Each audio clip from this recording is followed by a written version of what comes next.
1. You ready? All right. I want to call this special called meeting of the Simpson County Fiscal Court to order. I'm going to ask Magistrate Scott Poston if he'd lead us in a prayer. We'll follow that with a pledge to the flag. Heavenly Father, we just thank you, Lord, for this day and the many blessings that you've given us in life. Father, we just thank you for another day that we can come here and we can do the business of the community, Father, and we're just so thankful for the opportunity that we have to do that. Father, we just pray that everything that's said and done here today is pleasing to you. In Jesus' name we pray. Amen. Amen. Amen.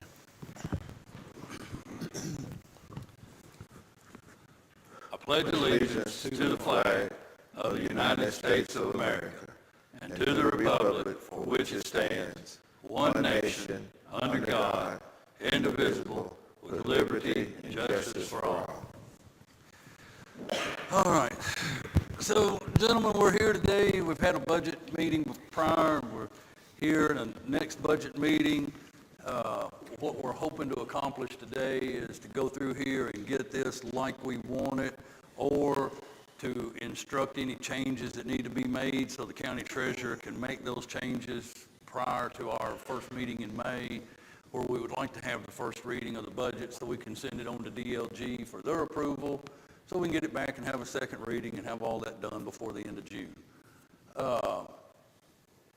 So we're going to go through the general fund first, but the first thing I'm going to do so I can get him out of here, we had a request. I give you guys a copy of an email that I got from Jason Phillips, the director of our extension service here, about a request, and there were a couple of questions about it, so I just asked Jason if he would come and kind of share what that was all about.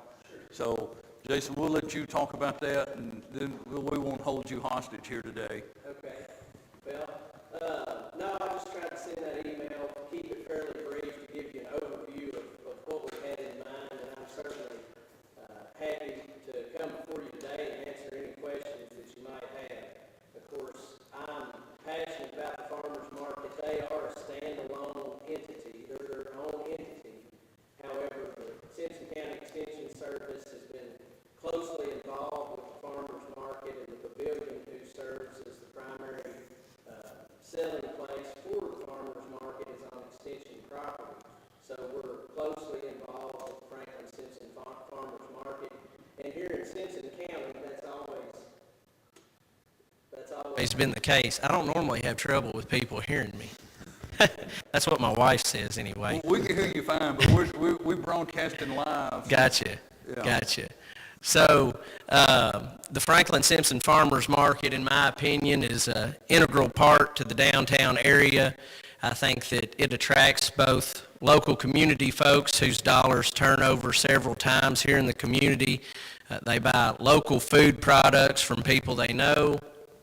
It also is a very nice pavilion, which I would thank the court for their previous support with that.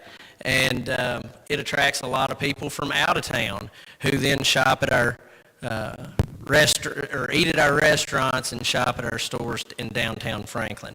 So what I'm proposing this morning, and I said I wouldn't be long-winded, but and that's hard for me.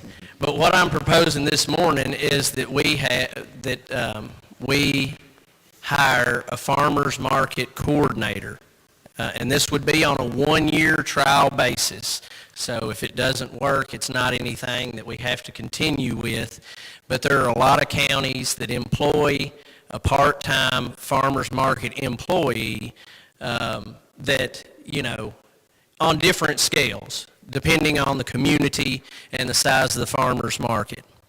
Oftentimes, the court is involved in some way with helping fund that position. Real quickly, some of the jobs that this person would do would be to attract and retain new and a diversity of vendors, also to expand the customer base of the market with different PR strategies. This would include a big component of social media, Facebook, the website, also organize and oversee special events. work with vendors to attain necessary certifications that they have to have, also organize monthly board meetings, fundraising efforts to maintain, and it is a nonprofit organization, so. The farmer's market. The farmer's market, yeah, is a nonprofit organization. So they would be in charge of fundraising, which with all this, I would be there to work with them and assist them, but this requires a whole lot of time and energy. Apply for appropriate grants. There are some grants that they could apply for that would help our market and our vendors through offered on a statewide basis. Also, there's some promotional programs like Double Dollars and the pharmacy program and different things like that that would benefit our vendors' bottom line that they could help with. And the last thing, but certainly not least, would be at the end of the year, measure success of the market and communicate that to the entire community, basically showing their return on investment. So those are some things that this person would do. The funding structure that I'm proposing is $8,000 for this position, which would be part-time. It would begin in the start of May, or early May, and go through the end of October. So that would be when the market would close. So that would be the time frame. The funding structure would be $2,000 from the Extension District Board, $2,000 from the Franklin Simpson Farmers Market Association, $2,000 from Simpson County Fiscal Court, and $2,000 from the City of Franklin. So that's an overview of the position.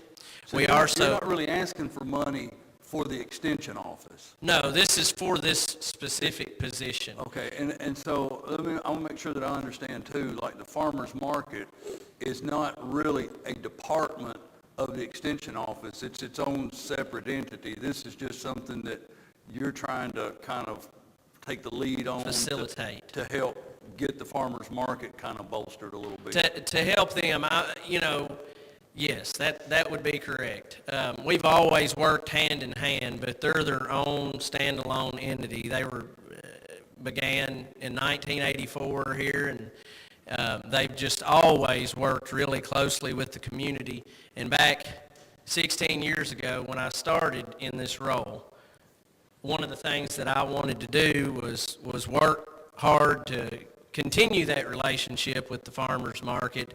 And so, then we were able to help construct a pavilion in a much more high traffic area. So this is actually the 6th year for that. And I feel like to continue to elevate the market and promote it like it should be, that this is an overall restructuring of the council system. I won't get too detailed, but what we're wanting to do, when we constructed that pavilion, a lot of our community members felt ownership of that and were highly vested. And we still got a lot of community members coming out, but we're restructuring the council system as well to involve more community members, not vendors, as well on the council. So we feel like that's going to help with outreach and, overall just help the market to grow and be a bigger asset to our community. Yeah, I guess the one thing that you made clear to me that I didn't understand, maybe I should have understood this, but I didn't. I really thought the farmer's market operated under the extension office. I didn't know that it was its own standalone entity. I would say that we work as closely hand in hand as two entities could, but they are their own entity. A lot of counties, though, that hire, say, a market coordinator, this person would be paid, through the extension service, but their job is to be a market manager, market coordinator, director of the farmer's market. There's lots of different titles. We chose market coordinator. Is this a new position, or has somebody else been doing this, or what? No, this is a brand new position, and some, of course, we're not on the same scale as Bowling Green in any way, but, there's a position up there that pays $50,000. I mean, but like I've been talking to one agent in Bourbon County, and their market's on our same scale, and they have 2 part-time employees. So I'm just wanting to try this on a 1-year basis, and see. Now, if it works good, I would like to probably continue that. And each year we would hire that position because it is only, the 6 months. Just a seasonal position. It's just a seasonal position. So I could foresee each year there may be a different person. Would the goal be that maybe they attract enough business that the market might be able to cover the cost of that position on its own at some point? That would be good. Now, I do know that there's also a Community Farm Alliance grant that can be applied for next year, that has to be turned in by December, and by having 1 year under our belt, I think we would have a better opportunity to get some money there. But I do think it might be a maximum of a couple $1,000s. But I really think that at the end of the day, our market will be a lot stronger, and just overall, this person would be dedicated to specifically working with the market on a day-in, day-out basis. And I think it's definitely going to help the individual vendors, but also help the downtown area as a whole. Gentlemen, do y'all have any other questions? How would this affect the Kentucky Proud agriculture markets that are not able to participate in the farmers market? I'm thinking about the people that sell the mums, and they're a viable business, but there's not enough room to bring their products down to the farmers market. So is there anything that this position could do to promote not just the farmer market stuff, but lots of businesses in the county? I think the one out on Rapids Road, what is it that they call it, the Little Bent Farm? They're actually... Do they participate in the farmers market? Yeah, okay. they're paid. So that helps them in their business, but I know like the Pots and Pedals out on Royal Road, and I don't know if they bring mums up to the farmers market or not, but in that kind of business, it takes such a much larger area to raise that kind of stuff. Sure. But is that work with those kind of markets? I think indirectly. So, for instance, we've seen a lot of different vendors get their start actually at the Franklin Simpson Farmers Market, and it's served as a platform for those folks to then go back to their, they get a following. And then they go back and they open up various places. And I mean, that's great, because they've got enough of a following that the people will come to them. We do have, enough space for additional vendors if they so choose to be a member of the farmers market. I guess the reason I brought that up, I know this individual is paid part out of the farmers market, but now that you're asking for city and county tax dollars, then it needs to be something. I would like to see it, make sure it promotes all the county, because I understand that it's to build the farmers market, but, like I say, now you're asking to draw from a pool of money that is not just farmers market money. So I would like to see it, expand and help all the business, all the ag markets, Kentucky Proud and the small business ag markets in the county. Okay. Well, I think that could certainly be looked at, and overall, it would be promoting local food products. So, I mean, I think that would definitely be a part of this person's role, is overall promotion of local food products. Their title would be Farmers Market Coordinator. So I guess first and foremost, they would be promoting the farmers market, but secondarily, their objective would be to entice everybody to eat local food products. So that would also help all those other folks that you're mentioning. Right. So that would be my thought there. And I mean, I'm open to suggestions. This model works in a lot of communities, and I think it would be $8,000, every dollar is very important, especially when we're talking about tax dollars.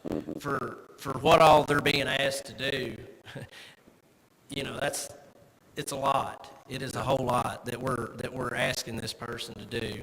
And so I do think the person that's in this role is going to be, you know, make or break it. Yeah. And so this first year, we got to get the right person in place. So it's the only thing that, there seems to be more and more. I mean, I look back when the farmer's market opened, the new location. And then I see the people that used to be vendors down there, now they have sprung off and started their own businesses, Right. you know. Will this be competing with those folks? I mean, you know, Little Bent Farms, Ruby Branch now, you know, they're selling things. The Cawthorns, I can't think of the name of their place. So there's being more and more of these private businesses that are just springing up in the counties, and they basically left the farmer's market. Well, Do they not bring stuff up there also? oh yeah, it's open to anybody. It's open but to anybody in the community. But, I well, I think understand one, that, but now, they've actually opened storefronts. yeah, they've opened up stores now, and they're not Right. probably gonna, so I'm just asking, will this entity here be competing with the stores that have now opened up in various parts of the county? I don't really look at it. I look at it as more of, this is a place that producers can gather, and it is open to anybody. And this just provides them with a facility like any other location. So every restaurant is competing with every other restaurant. But they all want to promote one another and help each other out. And so the way that I would address that question is that so many of the people that you just named, Little Bent Farms, Cawthorns, and several others, have used this as a platform. They've been members of the farmers market and used it as a platform to gain this following, where that it allows them to then open a business. It allows them to have enough of a following that the people are willing to come to their farm. Same with Garden Spot Produce. While, you know, Kim is now Renaissance Director, she got to know a lot of the people that she knows, you know, down here at the Franklin Simpson Farmers Market. So I look at it as more of an opportunity to provide these folks with a platform, and it's up to them if they want to continue to sell there, or if they feel like they got a strong enough following. You know, my job with agriculture, natural resources, and extension is to promote all our farmers. So I'm always going to be an advocate for everybody, whether they're at the market or not. I just feel like that this position could help the folks that are at the market while also promoting all local food products. So, no, I don't look at it as a competition. I look at it as more of a platform for these folks that they can utilize, and then that would be probably the best case scenario, is if they can make good money and open up their own storefront, then that's excellent. So this position, number one, like you answered with Marty's question, number one, number one priority would be promote the farmer's market. Number two priority would be promote all Simpson County ag-related food products or other. Yes, local meats, local, Yeah. you know, vegetables, eat local. I mean, that's a big term nowadays, and I mean, we just, you know, that's the thing. I mean, we're trying to overall promote eating local and supporting our local farmers. So, you know, first it would be the farmers market, but also, yes, all local producers, so. Gentlemen, y'all have any other questions? Jason, I appreciate you coming. Well, one thing, I guess, like I said, I didn't realize, I thought the farmer's market was actually just part of the extension office. I didn't know Yeah. it was its own Well, separate entity.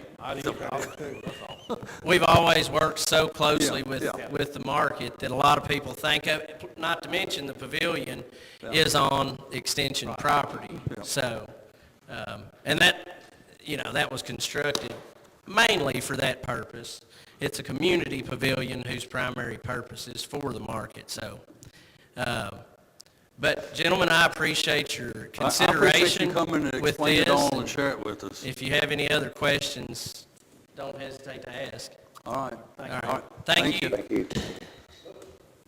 All right, so gentlemen, we'll go through all this. We're gonna do, each fund separately at a time, because like I said, our goal today is, if there's something that needs to be changed, rearranged, or redone, we want to get specific guidance on that today, so that it can be plugged in the way that we need it to be able to have a first reading on May the 4th. I think May the 4th is our first meeting in May. But budget assumptions, the pay increases, just like we talked about, at a 2%.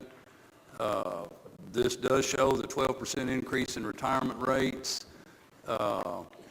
It shows a county health insurance increase of $30 per month, and we'll talk about that a little more in just a minute. It shows a truck license distribution increase in public works. It does reflect that we have to fund one election in fiscal year 21-22. It does also reflect the CPI increase for elected officials at 1.4%. A few things that are a little different that you're looking at today versus when we had our last budget meeting, and the county treasurer can jump in here if I leave something out. But we plugged in a number for the health department request. We got the actual request was a little bit less than what we had projected. But here, I don't think this is in y'all's information here. I'll pass this down, because I do want you to see this, because I think one of the things that I have been talking about, probably not this fiscal year, but in the coming fiscal year after this and beyond, I think we'll probably face it. The contribution, the request was a little less than what we factored, but we were just trying to plug in based on what we thought assessments would be. But then I got this email from the director of the Brown River District, and you notice the highlighted line in the top paragraph, the projected contribution amount that went before the legislature for the Brown River District Health Department was 124%. Now, that means that for every dollar they pay an employee, they're going to have to pay $1.24 in retirement costs. I mean, so, you know, at one time they were talking about, they thought that retirement rate would probably land about 92%. Now it's going to be like 124%. And then you see down at the bottom highlighted area, the county contribution rate to the district will remain at the 2.25 for the upcoming year. But at 124% retirement rate, I can almost assure you that that rate is going to increase at the district level. I mean, otherwise we won't be able to operate. I mean, that's 124%, but that's for non-hazardous. I don't know what the hazardous duty, at one time, and the sheriff may know this better than I do, but at one time, just a year or so ago, the hazardous duty rate for those in the Kentucky retirement system was like at 149%. So I don't know what that's going to jump to for like the KSP officers and stuff at the state, but I'd say it's going to be pretty large. But at any rate, what you're looking at in the general fund now reflects a little bit lower number from the health department. It reflects a little bit lower number for our property and casualty and workers' comp rates, because we just plugged in that first budget discussion what we anticipated, and the increase wasn't hardly as high as we anticipated. So those numbers are reflected in there. Nicole, am I leaving anything out? Did I catch most of all that? Did you ever figure out about the $1,000 increase for human rights? Yes, this budget you're looking at now does reflect that. The human rights had sent a request to receive $6,000 rather than the $5,000 it had been, and that $6,000 is plugged in here too. But did anybody ever explain what they needed that? what it was for? Just the rising cost of the materials that they have, where they send letters and notices and so on. Okay. I mean, that's what I was told. And then capital expenditures, you see the OEM truck, that line is down a little bit. Also still repairing Section C of the jail roof is in there. Of course, you see the line about the sheriff's vehicles, which we've already worked on that. I mean, we've got the money situating to where we can do the PO, but that won't come in until this next fiscal year. And down under the discussion points at the bottom, the big one is going to be the voting machines. I'm trying to think, the clerk said, I think these machines we have now are either 10 or 12 years old. Something like that.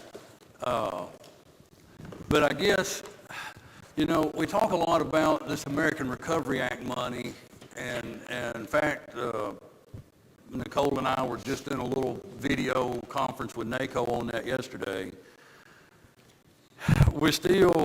They still have only laid out 4 points of things that you can do with that money, and they say that the actual guidance for that money will come when we get the first allotment of money.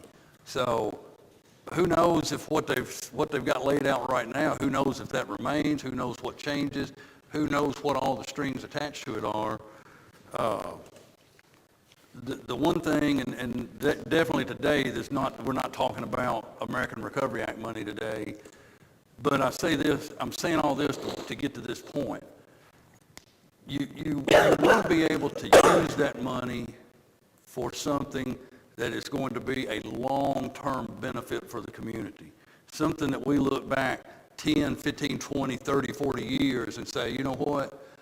They took that money and done something worthwhile for the community. I mean, you can't use that money to cover payroll expenses and things like that are recurring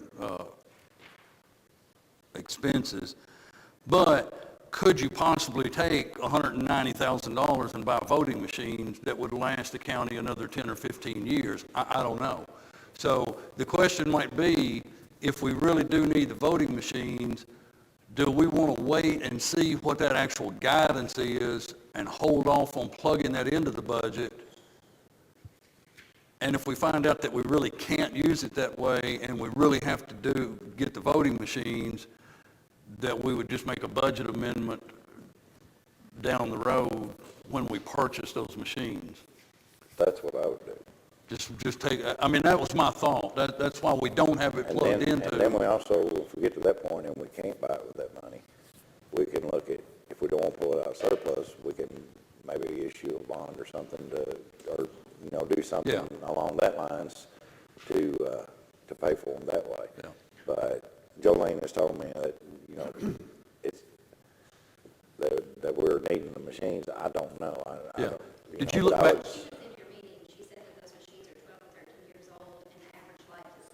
Yeah, okay.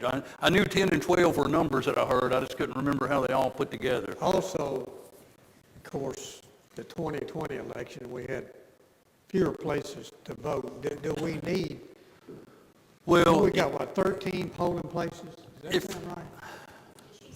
Yeah, that's enough. yeah, That's a you've good got a point. copy. You've got a copy of her recommendation here. It's in here. It would be, well,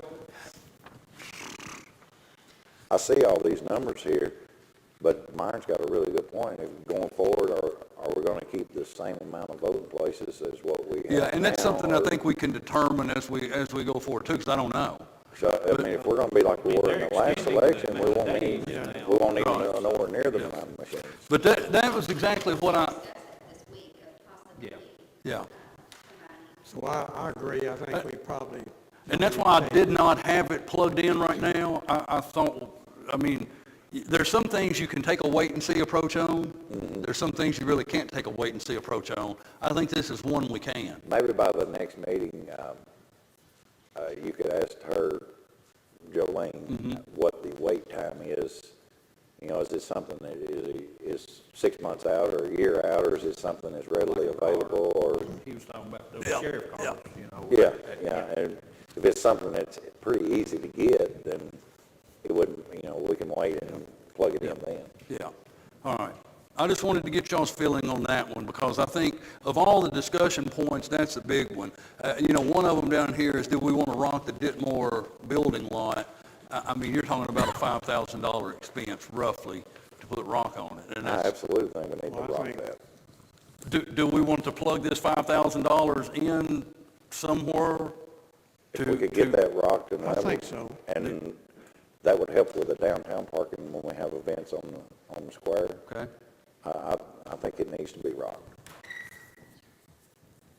all right. I thought she Ms. was County sitting- Treasurer, are you taking notes over there? All right. So we do want to plug that in. I think so. Yeah. Well, it'd need more be a lot cheaper than paving it. No doubt there. And Bobby, do you still feel like that's a close number, $5,000 to get rock on that lot over there? Because if we go to, I think it's the last page of the general fund.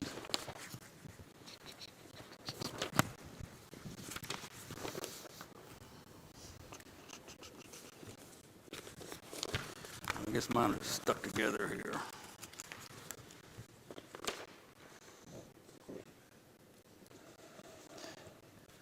Nicole, on that last page of the general fund, the reserve for transfer money is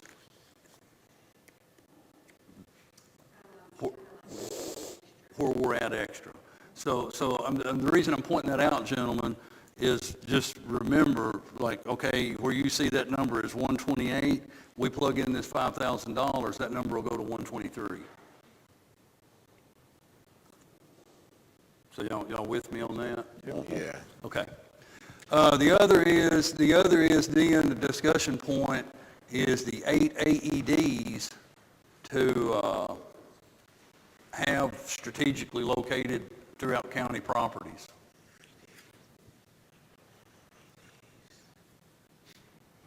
I mean, it's just a discussion, but is that something we want to consider plugging in? Do we want to wait and see what kind of guidance we have on, I mean, and that's another thing too, and I know we're not here to talk about the Recovery Act money, but is that even something that you would want to consider as a long-term benefit to the community that could be pulled out of that money if it can? I mean, I'm not saying that it can, because I don't know. How long do those devices, I mean, what's their shelf life? I'm gonna revert to Bob Palmer on that one, or to the fire chief. It depends on the model, a lot. How many software upgrades they can get, that kind of stuff, but usually somewhere around 10 years would be a rule of thumb.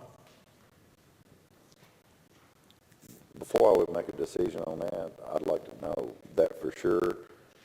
Also, is there any kind of special training? I mean, can anybody just pull this? That's what I'm wondering. You know, use it, or is it something that needs to be put in just the Anybody- department?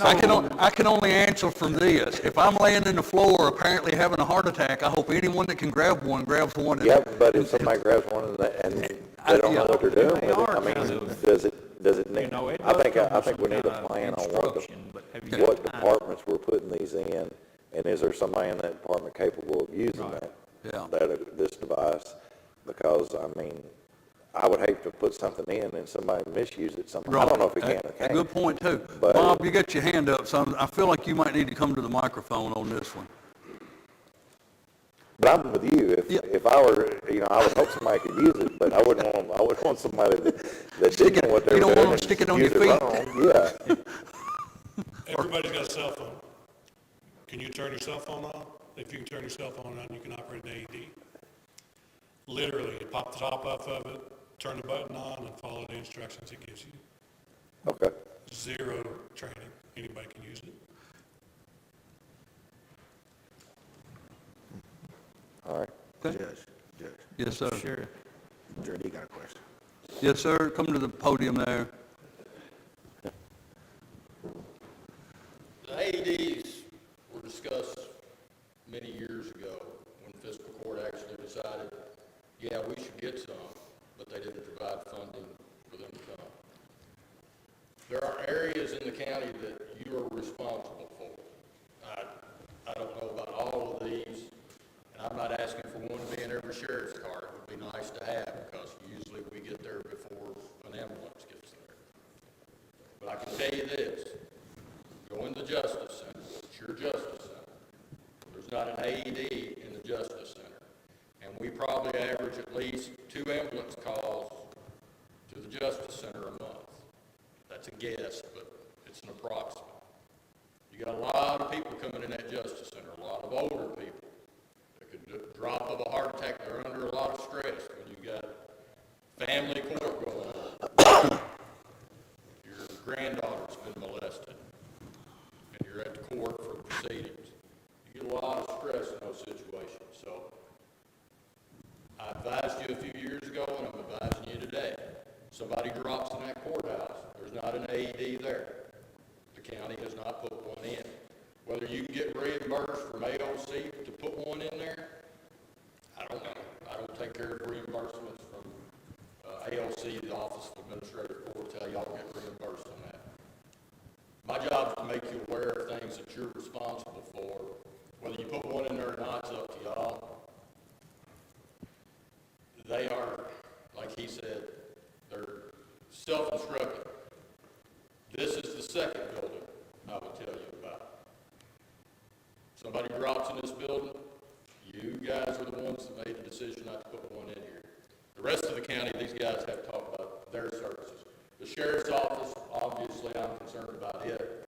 I don't think theoretically you guys can buy one and put in every cruiser, but we don't even have one at the sheriff's office, and we have a lot of people come in and out of the sheriff's office. So those are the 3 main areas that would be under my eye that I would have a concern about. So honestly, consider it. You know, if you don't put one in, they hadn't had one. But I can tell you, the Justice Center itself would be your #1 spot. And they average about 2 calls a month of an ambulance just having to come, take care of somebody and load them out of there because they've broken under the stress of whatever's before. Sheriff or Bob, whoever can answer this question, how did we arrive at the number 8? Well, that was in this budget meeting in here. That would be the 3 I would recommend. I'll let these gentlemen talk about what needs they see. I think Bob had thought maybe one fire department replacement. I can go back to, I think we came up to 8 because did we discuss maybe replacing some of them? The ones on the fire trucks that we've already got? You got it. When, There's 4 at the jail. Yes, we do, we got 4, and talking about training, all of our training is real simple. It actually tells you step by step, I will talk to you and tell you, put the pad here, put the pad there, turn the switch, blah, blah, blah. I've got 4 in the jail at all the different ones, and Sheriff, you report about them. 4 or 5 years ago, when this was approved the first time, we were asking for 4. We were going to put one at the Justice Center, one at the clerk's office across the street, one here, and I was going to have one in my truck. I think since we've had communication a couple of weeks ago, those numbers have changed a little bit. We're still talking the Justice Center, the courthouse, the clerk's office, Sheriff's office. sheriff's office. The fire department, he indicated, I remember our meeting, how old those were, Yeah. probably need to be replaced. Your department, I know 2 out of the 3, we have updated the last time, and we're on Windows 95, that helps. I think They're fixing the So you're saying you need to replace at least 2, I think that's where we came up with the number 8. 3? So that, if the fire department replaces 3, well, that gets us, we're up to 7 now. And I didn't mention the one that I was wanting to. That's 8. So there's where they're at. Okay, I remember when we had that capital budget discussion, we got to 8, but I couldn't remember how we got to 8. If I remember correctly, when we discussed this before, I didn't ever have an issue with getting the AEDs, but if I remember correctly, the court was like trying to decide whether you wanted to buy new ones that would last this amount of years, or they had some used ones that could last but not as long. And I was like, well, if you're going to buy them, then buy the new ones. But it was just a lot of, the court couldn't decide if they needed to buy the new ones or the used ones. And so, I don't know, then it kind of just went away. So I don't have a clue, but if we're going to buy them, then I just think buy new ones. I'd rather buy the used new ones. Well, and the conversation then, you're exactly right. There was a lot of conversation about buying refurbished with this kind of warranty, or buying new one with this kind of warranty, on back and forth. It was, and I think it just kind of went away. When you talk to the medical directors, the medical reps says, don't get anything that's refurbished, get brand new, you get the warranties, Right. you get all that stuff with it. The fire chief. Do what? The fire chief wants to say something. Chief? Do you, Did you want to say something? I see your hand come up back there. oh, okay. But I think that's what brings us to I 8. think that's where and he just kind of got dropped from that. Yeah.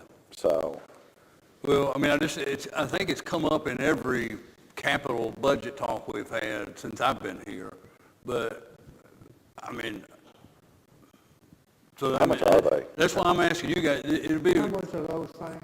well, we've got down here 8 would be 18,000, but my advice would probably be, if you're going to put them in the budget, I would probably budget them at like 2,500 apiece and plug in 20,000. Are they going to be more than 2,500? I can't, I don't know. I haven't looked at the price of them since our last conversation a few years ago. My input would be that we would talk with Dale at the ambulance service and make sure that we would do the same thing that we were talking about last time. The Life Pack model equipment that they have, we were going to purchase something that would work up to theirs.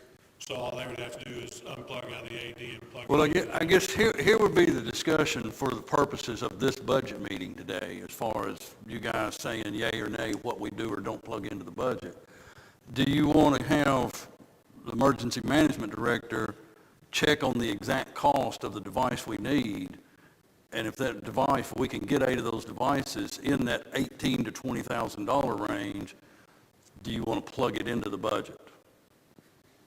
But that is the gift projection, $18,000 to $20,000. when's the last time you checked on prices? When they were approved 5, 6 years ago.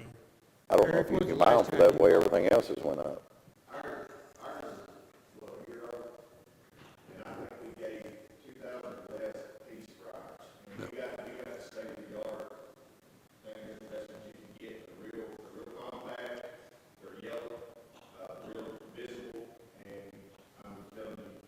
So a year ago, they were just a tick over 2,000? We're sitting here talking, it's either $1,800, $2,000, but it was somewhere around there. Okay. 2,500. If he's,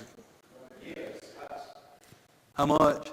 They're about 2,600. Nelson saying about 2,600. That's the ones that interchange with the pads that EMS carries.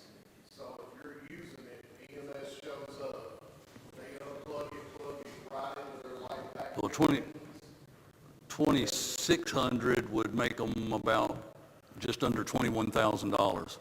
Is yours compatible with Dale? I mean,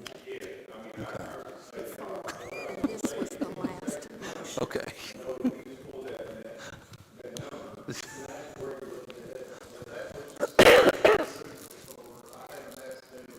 We bought ours through our medical provider, and Dale, which they buy them, they in bulk.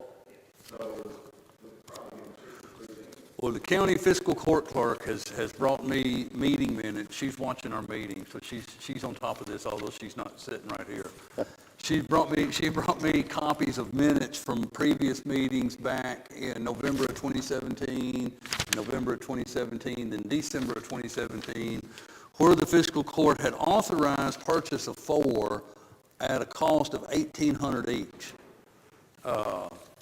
So based on that, based on what you're saying, Jailer, and based on what Nelson pulled up, if you're looking at $2,600, what is that? That comes up to 21,000? How's my math? 2,600 times 8.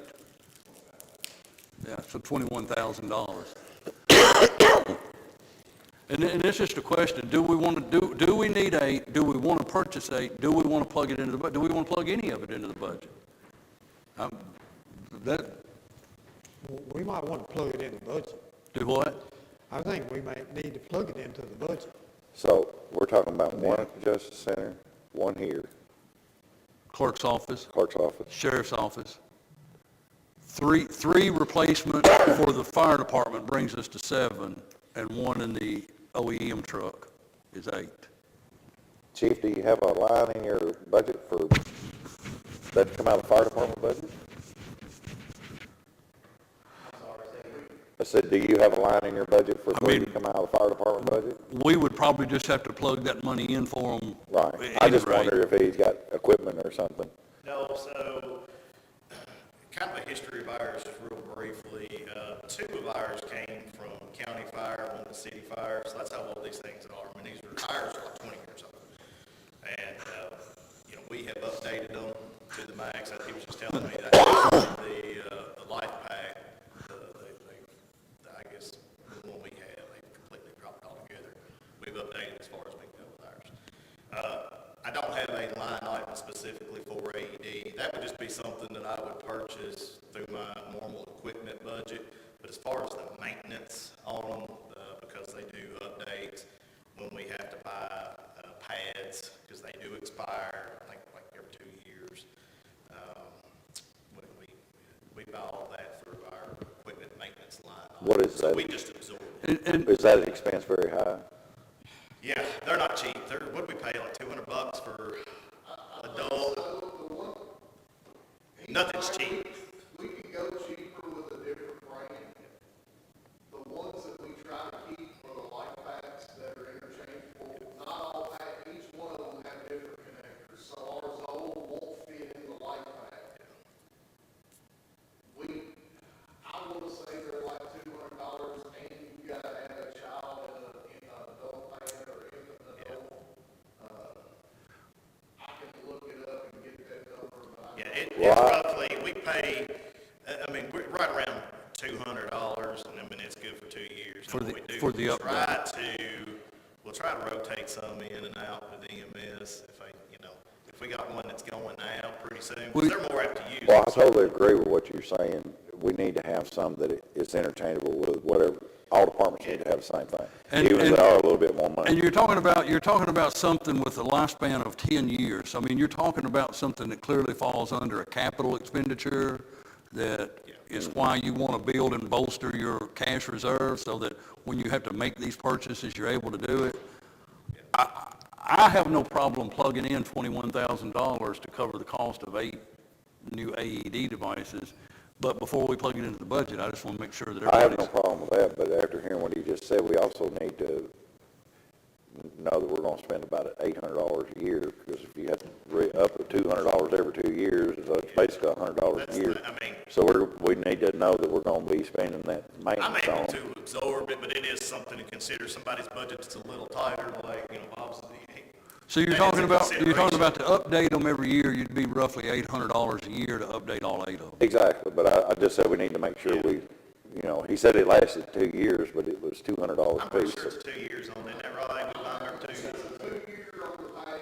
Yeah. So every 2 years, they expire and you have to replace them. I'm checking on the shelf to try to find the exact cost of the child and the adult.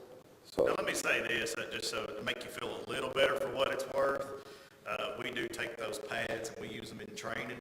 So the old pad, if we do, and there's a couple of different things, and they teach you this during the training, is that you can actually use it. If I'm really in need of it, I want the new pad. Well, it really doesn't matter, but just for sake, we actually use those you know, Right. we do our CPR, just so you can physically open them, look at them, and lay your hands on them.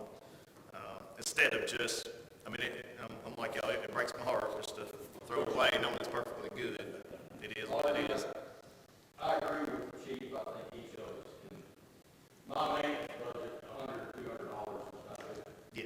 I don't need to raise my budget to be able to. I understand that. All I was saying is, you know, a lot of times you buy these capital expenditures, you don't think about maintenance costs to It is them later on, associated so. cost. It's like, you know, you gotta figure something for tires on the cruiser, you know, if you buy a new vehicle, you gotta figure that after, you've got some maintenance you gotta do on it, but you have to Absolutely. know that you're gonna have to maintenance. So, kind of a yay or nay, do we plug this money into the budget to do 8 AEDs, yay or nay? Now, we're confident that what the jail has will all interconnect together.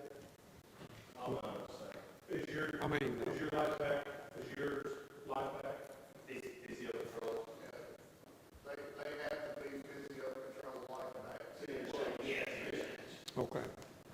All of ours interchange with each other, but mine, they can't take the pay off. Right. But what you're saying is, we definitely want ours to be able to interchange with what the paramedics would pull up in the ambulance with.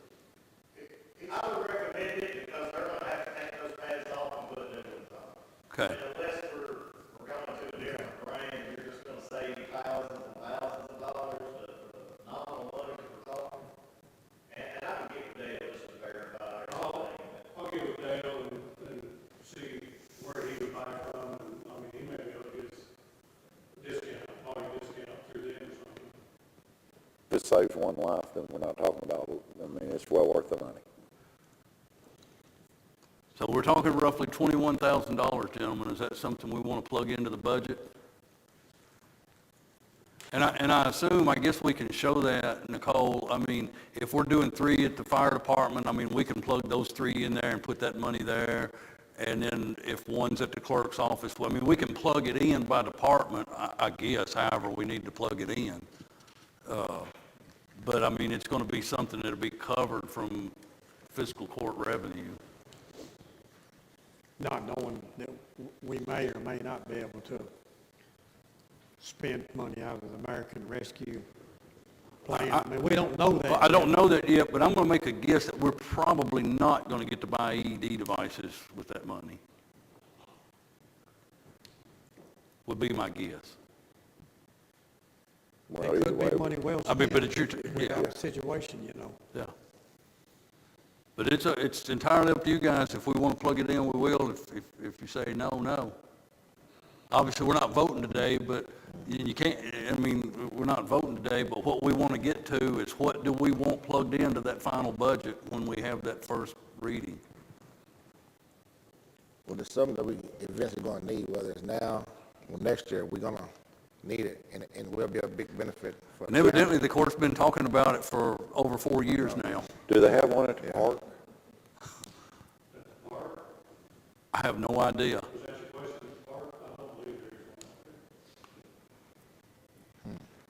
Good question, too. Okay. It's like that. Where would you put that at the park? I mean, where, I don't know. I don't. I guess with them having it on the ambulance and Yeah. the fire Now, department. that's all we've got is actually the ambulance The and fire department, fire department. emergency. That's all we got if we have a situation crop Yeah. up.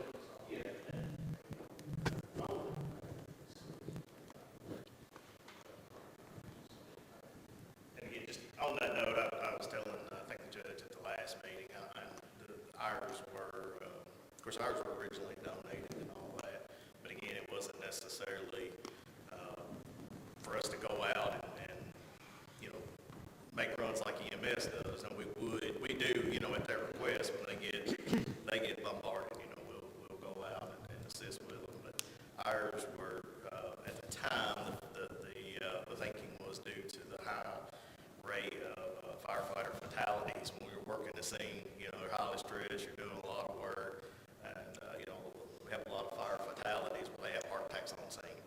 And that was kind of where the 3 fires came from.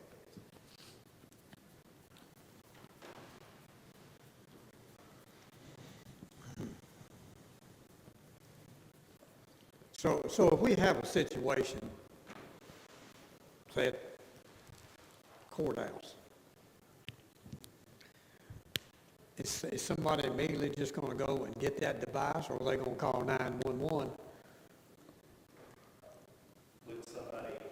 That's maybe having a heart attack or whatever. I mean, I'm just trying to, who's gonna be the response, You normally have a group, or you have someone that, I don't know about out in the I public, mean, but I can't speak for how it might really happen, Myron, and I hope and pray it never does, but let's say we had someone come into this courthouse that collapsed and we thought, my gosh, they've had a heart attack. I can guarantee you one of the ladies in my office will be on the phone to 911 or the sheriff's office immediately. And okay, 911. And if I'm here, I'm going to do everything I can. If I have these things to grab them, I would do that. I think any of us would. I think it would all kind of be simultaneous.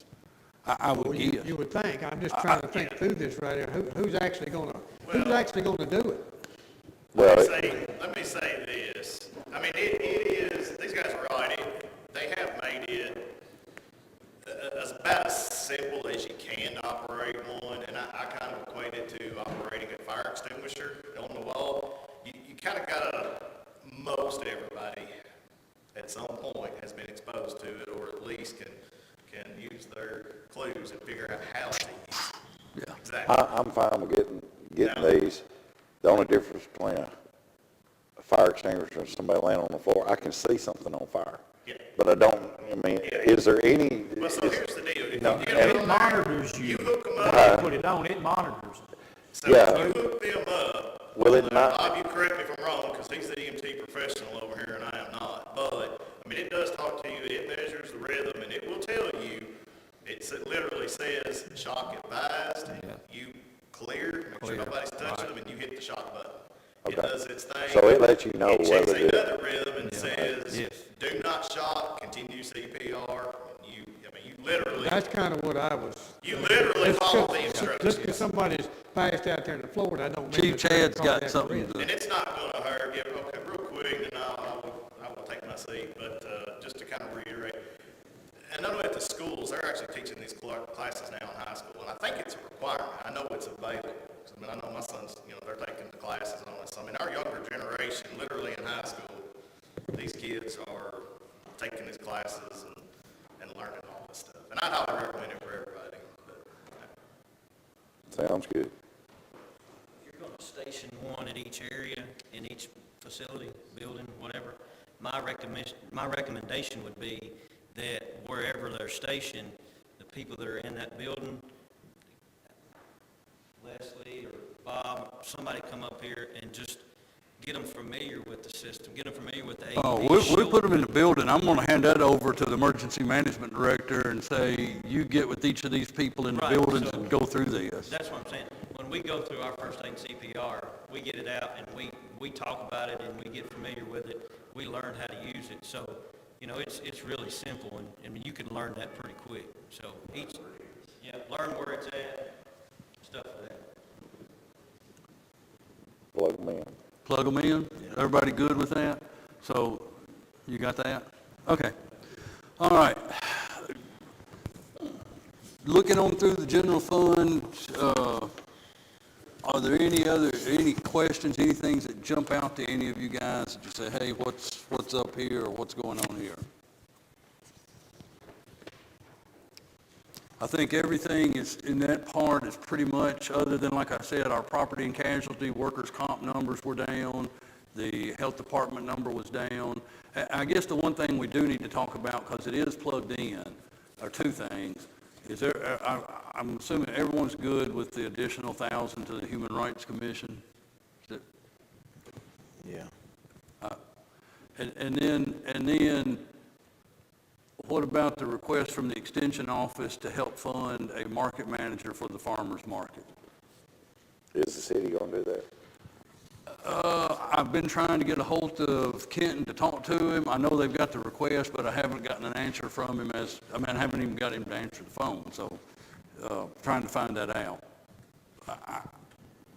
You know, I guess the one thing that I mean, I really didn't, I thought the farmer's market operated out of the extension I did office. too. I didn't know it was its own little separate entity and had it, and I'm sure that whatever the farmer's market board has put together, I'm sure they don't have the money to probably pay this themselves. I mean, do we want to leave it in the budget contingent upon all the other three entities?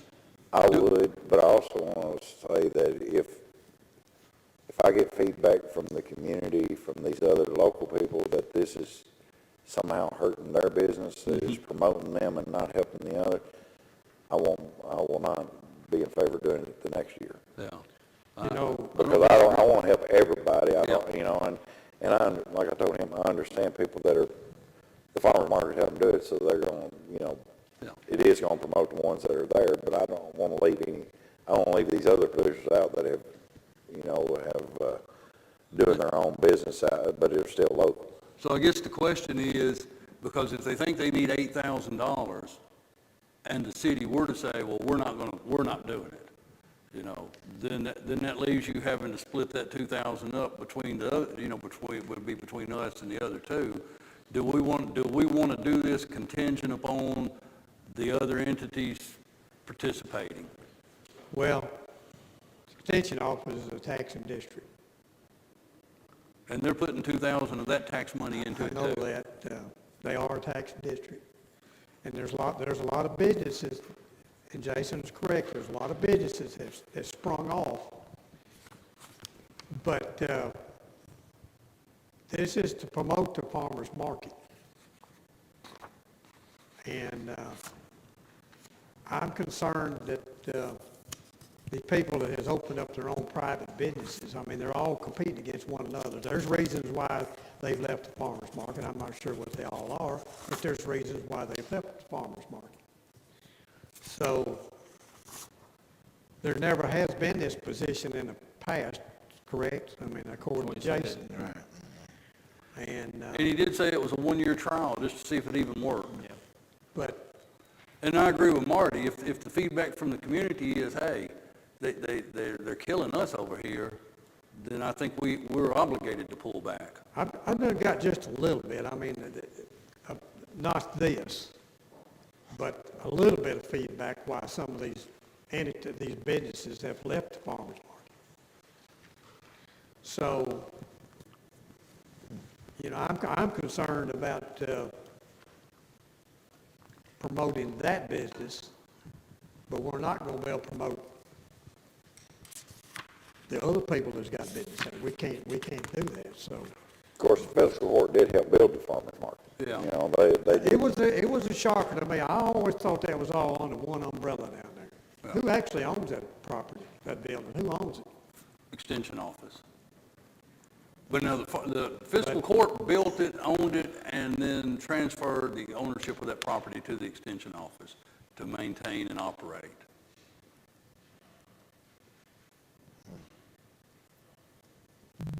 I guess my main concern also is, you know, he did say it's a one-year deal. If it doesn't go good, the next year it won't be around. But if it does go good, he's gonna be looking for it to go again. This year it's 8,000, next year it could be 10 or 12, 20,000. So the big question comes in the hand, are we gonna be able to have money every year for it to increase? Because if it stays the same or worse, you know, what good is it? So if it gets better from this year to next year, of course he's gonna wanna have it, and then he's gonna come back here again. But then to have it, it's gonna be more money increase. Are we gonna be able to afford it? Yeah, I don't You know. I mean, those are all questions we'd have to address next year. I guess the question in hand right now is, do we want to participate at $2,000?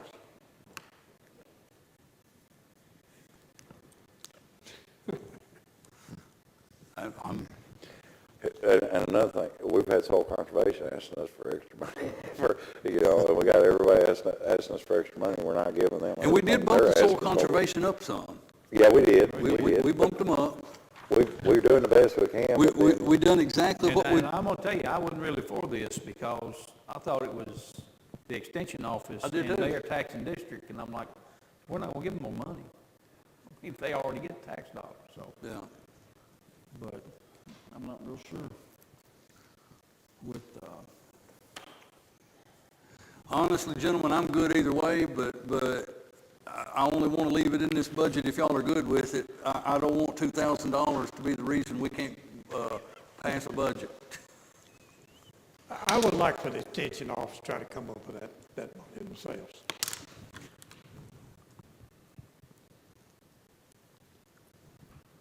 I'm fine either way, but like I say, if there's, so, I have concerns about it, and they do get quite a bit of tax money. If, I'm fine with telling them, we'll see how it goes this year, and if everything goes well, they can do their trial this year on their money, and then if everything goes well, we can see next year how it works out. I don't know, so Myron, you vote against the budget if that $2,000 is in there? I mean, every dollar counts, man, Yeah. But we haven't heard from the city. That's what I say. Do we want to participate contingent upon all other three entities participating? Well, the two of them are going to. I know the farmer's market extension. So it's basically contingent upon what the city does. Yeah, and I've tried to get a hold of and get that answer, and I just haven't gotten a response. I'm here to hear. I want to be out of here by 11:30. Me too. Well, I'll tell you, we've seen their budget. We know they have some money in reserves. Just let them do it this year, and that way we're keeping our budget as tight as possible. And All right, so they can do it. so we're going to say, no, we're not going to do it? Their budget can sustain that. Pull it out? That's my opinion. I guess we'll pull it out. All right. You got that, Ms. Treasurer? Okay.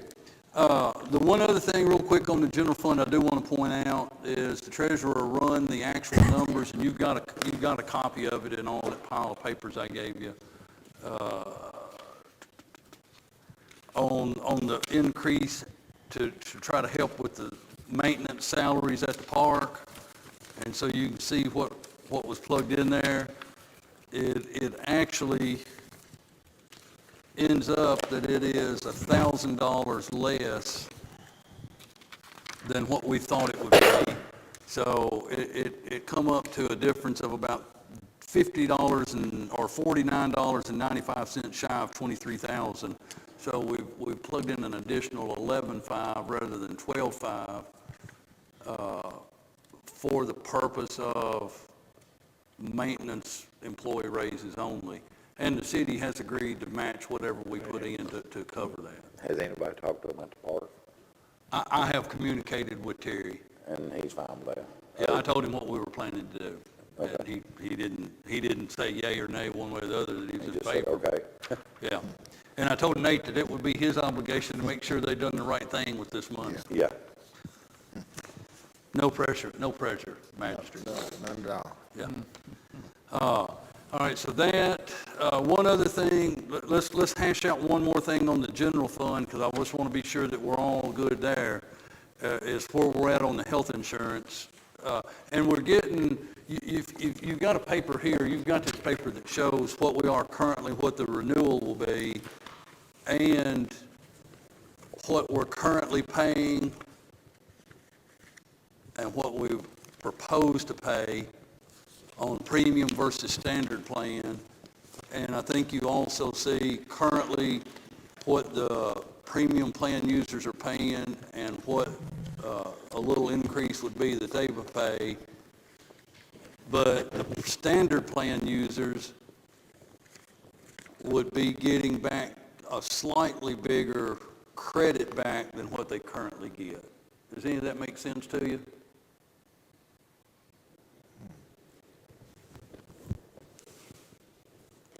And we are getting other numbers. This will be worst case scenario on the health insurance. You guys asked to get some other quotes. I will have those Tuesday. No one has gotten back, but I'm supposed to have a meeting to have some of that Tuesday. So we know this would be worst case. We could get a better rate, but the thing you have to weigh out with a better rate is it like these satellite and cell phone people that have that gotcha rate, like, hey, we want to get you, and we give you something really good to grab you for a year, and then the next year we slap you between the eyes. And then we come back to this, and these plans are not available. Right. Feedback I've got, of course, the rates has not been an issue because bulk of the health insurance is paid. It's just that if anybody wanted to put their family on it, they just can't do it. So that was the reason why that, Well, you can put your children on, you can put dependents on, yeah, Can't put your spouse. you just can't put your spouse. but, even at these rates, they're not affordable. No. Not affordable? Yeah. Affordable and health insurance doesn't really go hand in hand I'm anymore. just a messenger from what county employees I've talked to, about that, so I'm good with this, man. So everybody good with where we're at on the health insurance? Yeah. All right. And I'll be glad to share with all of you what I find out Tuesday, but I mean,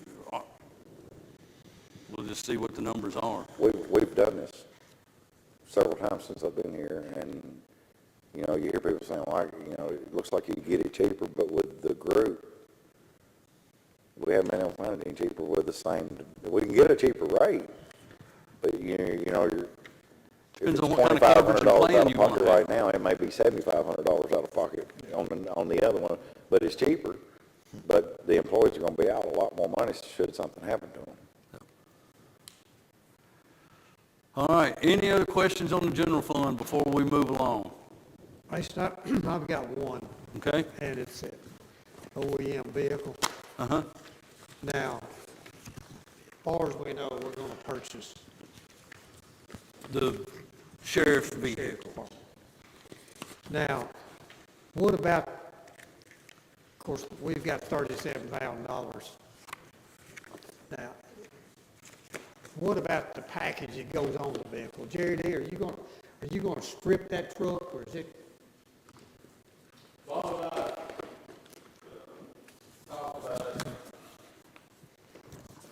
First, understand on that truck, you're not physically giving me any money that I'm taking for it. It's a paper transfer. Yeah, right, I understand that. We just need to show on our revenue side for the code of what we did for the year, the value of selling you guys the truck. But no money's actually changing.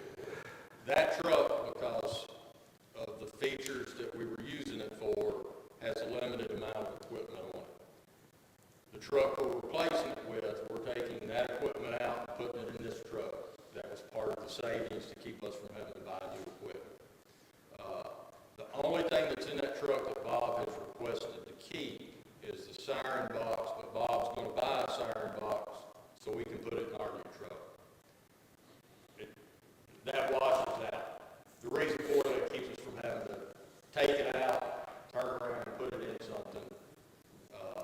So the only thing it's going to have, is that correct, Bob, is you wanted to keep the siren box, but you're going to order a siren box to hand us back to put in our new truck. Yeah. He's getting no equipment from us. The siren box will be a wash, so just don't even consider that. And he's getting the truck as is. And All I was trying to do was just figure out what that equipment package is gonna cost, Roughly $11,000 $7,000. for stripes, radio, all that kind of stuff. And then if you approve his truck to be sold at our auction, we're selling it and handing that money back to y'all too. Any county-owned property that's sold at our auction, we're not getting that money. We're collecting it, and then we're turning around and writing a check to you guys. Okay. Anything that was awarded to us through the courts goes to our drug fund, which is a separate fund, but we've got 2 Crown Vics. They're owned by the county. When they're sold, that check that comes to the county. The same as Bob's truck. Humvee I've got that comes to the county, even though y'all didn't buy it. We never had to pay anything for it, and a few other things. What does it cost y'all to put your package on? I'm just curious. And I don't know what the difference. Well, Bob may be needing some different equipment, but it runs anywhere from $7,800 to $10,000 to equip the vehicle. That's the reason I was gonna ask, is what else is he doing? Because they put cages in the back, or you put some kind of divider between the front seat and the back seat, right? Well, everything that's involved, I can tell you, there's a bunch of stuff that goes into a police car. Right. He's not making a police car, but he needs some of the same stuff. $7,800 to $10,000, depending on what you're putting in there. But we have like shotgun racks, dividers. You got your bar light, which is $2,500, and you got lights you got to go on the front, the back, the sides. The striping package usually runs about $500 plus installation. So I priced a Dodge Charger the other day just to equip it at $7,800 for ours. So I'll let Bob speak on what he's. I was just curious. Do y'all want to hear what all he's, Yeah, because, I mean, if $7,800 to equipment, the sheriff's department, it's bound to be something, a lot going into this truck for it to be $11,000. Well, and keep in mind our radios are on. $800 to $900 of that's just to put a radio in there because we're having to replace those old radios. We are getting a few new ones in. Right. As each time we do it, but you're getting close to $1,000 just for a radio. And actually, the radio that I'm intending to put in it is a multi-band that will give me interoperability with the communities around us. So the radio I'm looking at is about $4,500, close to $5,000. That's a lot of money. But I think now's a good time to say this. The days of spending $700, $800 for a radio are almost gone. At some point, we're going to have to go up. The equipment that we've got at the tower, I've been talking about it for 9 years now? That stuff's becoming obsolete. The FCC is going to force us to an 800 digital band at some point, and a $10,000 radio is not going to be out of the realm. The radios, the APX 8000s that everybody in Warren County carries on their hips are $2,500 portables. The mobiles in the cars are $8,000 radios. So for me to have interoperability, I'm wanting to do the business of 4 different radios that I've got now in one radio. So those kind of wash out. It doesn't sound good when you say it's a $5,000 radio, but I don't have to buy 4. are you saying you currently carry 4 different radios with you? I've got 5 radios in my truck. Just to be able to communicate with For different, disasters, huh?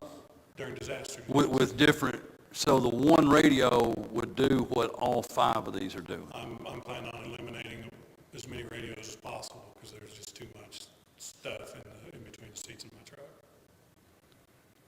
But to get to the rest of the stuff, the light bar that I'm looking at getting is $1,800. A lot of times those things are about $2,500. So I'm taking that down. I want to put a light bar tailgater that goes between the bumper and the tailgate that has like it's a tri-colored, so you can use it for flood lighting, backup, that kind of stuff, hooking up and unhooking from trailers. Traffic advisor, that's about $500. The siren is going to be about $320. The radio, a little over $5,000. Mounting base to go from a Chevrolet for the computer mount, from a Chevrolet to a Dodge, just replacing the base of it's $126. Striping is about $519, and I'm planning on putting a slide out tray similar to what Leslie's got in his. That's $1,100. And then labor, I'm planning on having Ronnie Pearson and Bowling Green do the work, and I plan on helping him. He's basically said about $1,000 to do it, and if I help him, that'd probably get cut to about $500. So it comes in right at $11,000. I'm just, Bob, I mean, I hear what you're saying. I guess I'm just overwhelmed at $11,000. I don't mind telling you. That's the reason why I asked. Because I don't know exactly what that we're going to buy the truck for, but when I was looking at this total number, it kind of overwhelmed me. All right, thank you. Well, the sheriff is expecting $26,000 in his budget to help cover the cost of what he's doing. So, I know you don't get it, but I mean, that was the plan, that the sale of that truck was going into revenue to help purchase the others. And that was the expectation.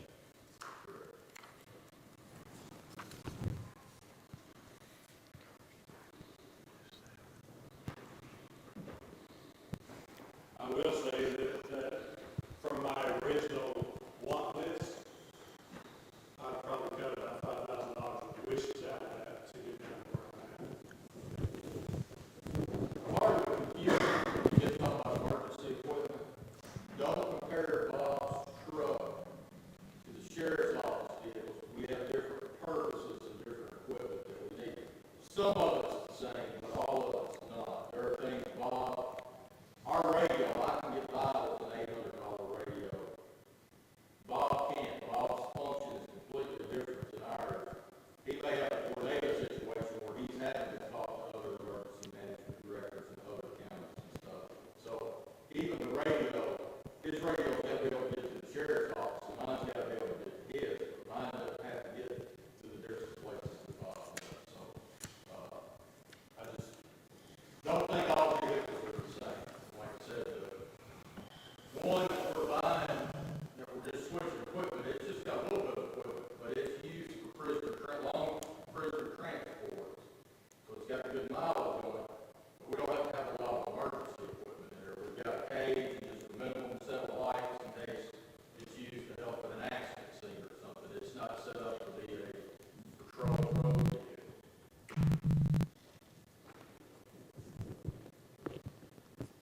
Well, we just hadn't talked about the package. It was just kind of, I don't doubt these numbers, just kind of overwhelmed me because we've talked about a truck, but I didn't have a clue.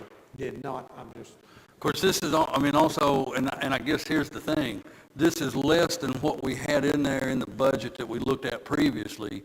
And honestly, now that we know what all this package is, we probably didn't have enough plugged in if our consideration was to buy a brand-new truck and outfit it. well, that's kind of what I'm We thinking right probably now. did not have enough plugged in originally. Because I don't mind telling you, Bob, I figured $7,000-8,000 would do this right here. Of course, whoever thought we'd have to spend $5,500 on a radio, But remember, that radio replaces $400. So I understand, but that's a lot of money. Hey, one of the good things that you don't want to miss in this stuff, if you're replacing vehicles, going from A to B, and you've got new equipment lasts a pretty good while. Where you get in trouble is when you're having to just get a whole new vehicle because you don't have enough. When you're replacing Bob's equipment on this truck, within a few years, y'all decide to switch the truck, It'd as be long as used. it's something compatible, most of the equipment will change over.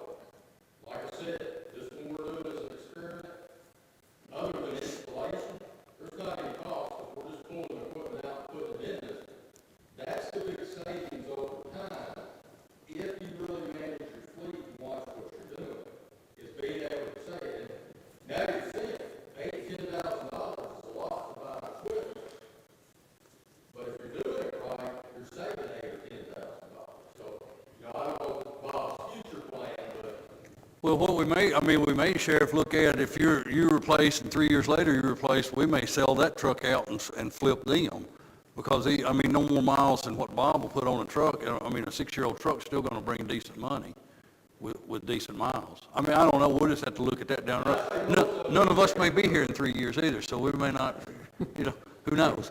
Very true. you'll get screwed by the manufacturers like you do on anything. They'll make a change in the model, and maybe something you got won't fit. Like I've got a few cages for the battery in the vehicle that are sitting over there in storage right now, but we can't use them because they're made for a Crown Vic back in the day, pull them out, but they won't fit a Dodge. They won't fit anything that's manufactured today. So unless you've got an old Crown Vic, they're used. And But, go ahead. I don't know the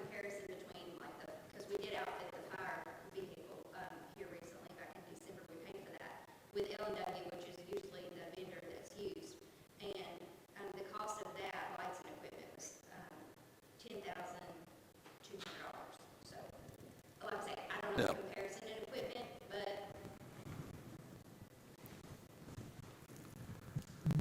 I'm not doubting it, it's just, I never seen this before, I mean, I just kind of. Do we need to hurry up and get them AED machines in here? Yeah.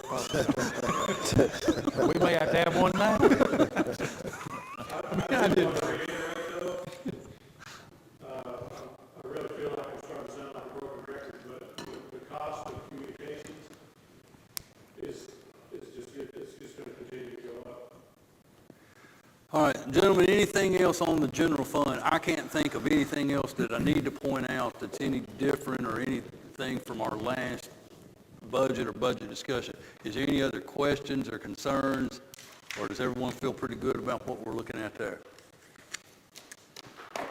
All right, road fund, I think Bobby made a few adjustments and made everything work out. I don't think there's a lot of questions there. One thing, thankfully, we did get just a tick more county road aid than what we had anticipated, so that was a little bit helpful. Any questions or with anything there?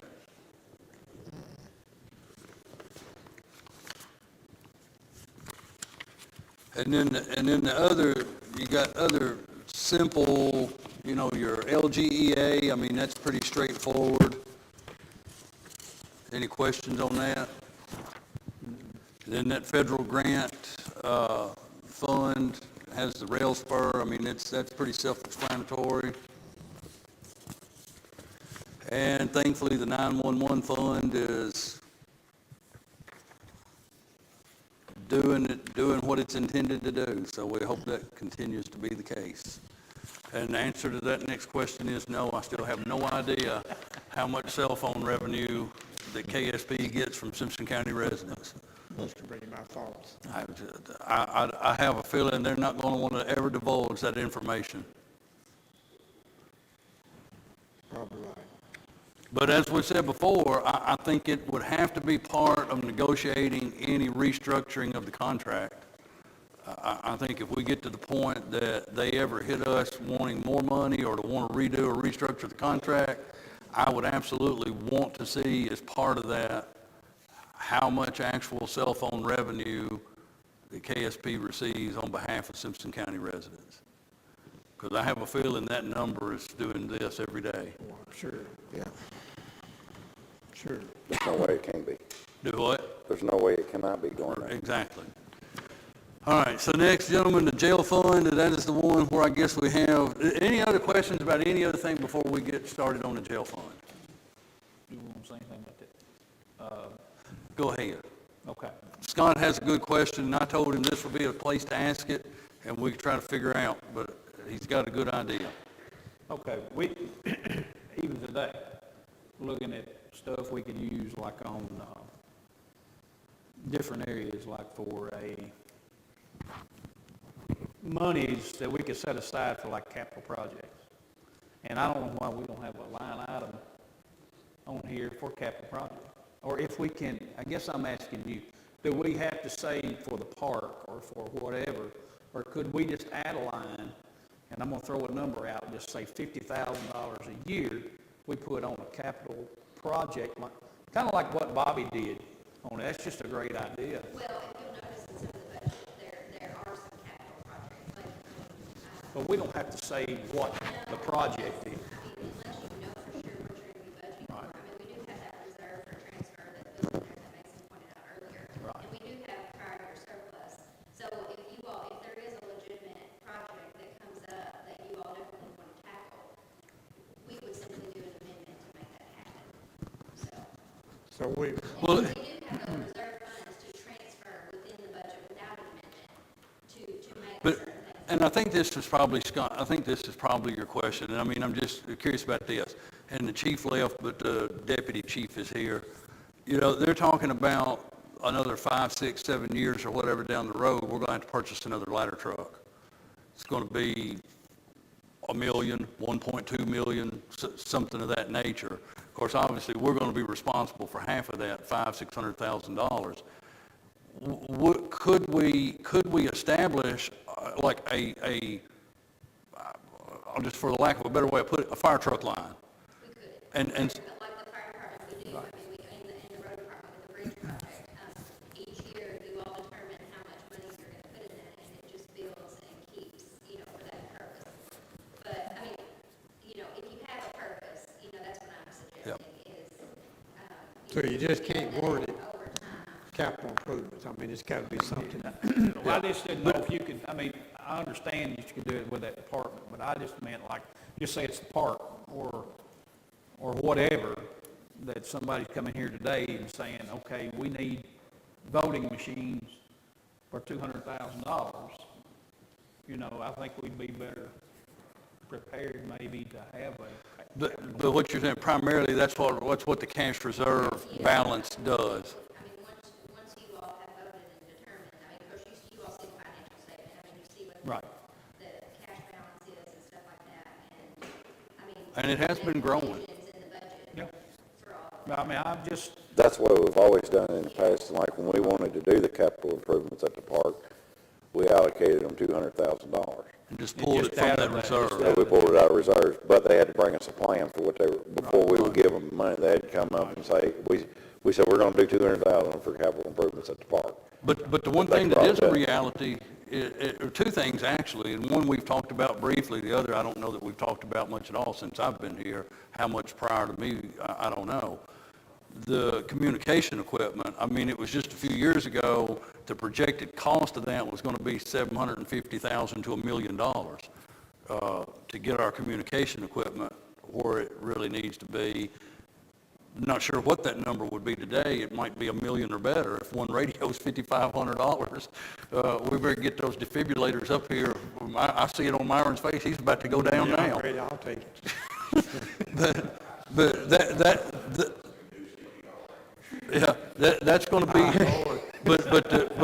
that's going to be one, and the other, Chief, is the ladder truck, and I mean, what is the life on the one we've got and where we're at? Are you still saying 5, 6, 7 years, probably? Yes, general accepted, generally places run frontline for 20 years. We exceeded that. They keep them as a reserve unit for another 10. And then that 30 year is kind of industry practice that you put them out of pasture. And so that ladder truck to replace it today, $1 million? The quotes we just got, I had to generate the quotes for, we're in the $1,400,000, $1,500,000. I might need one of those machines, Myron.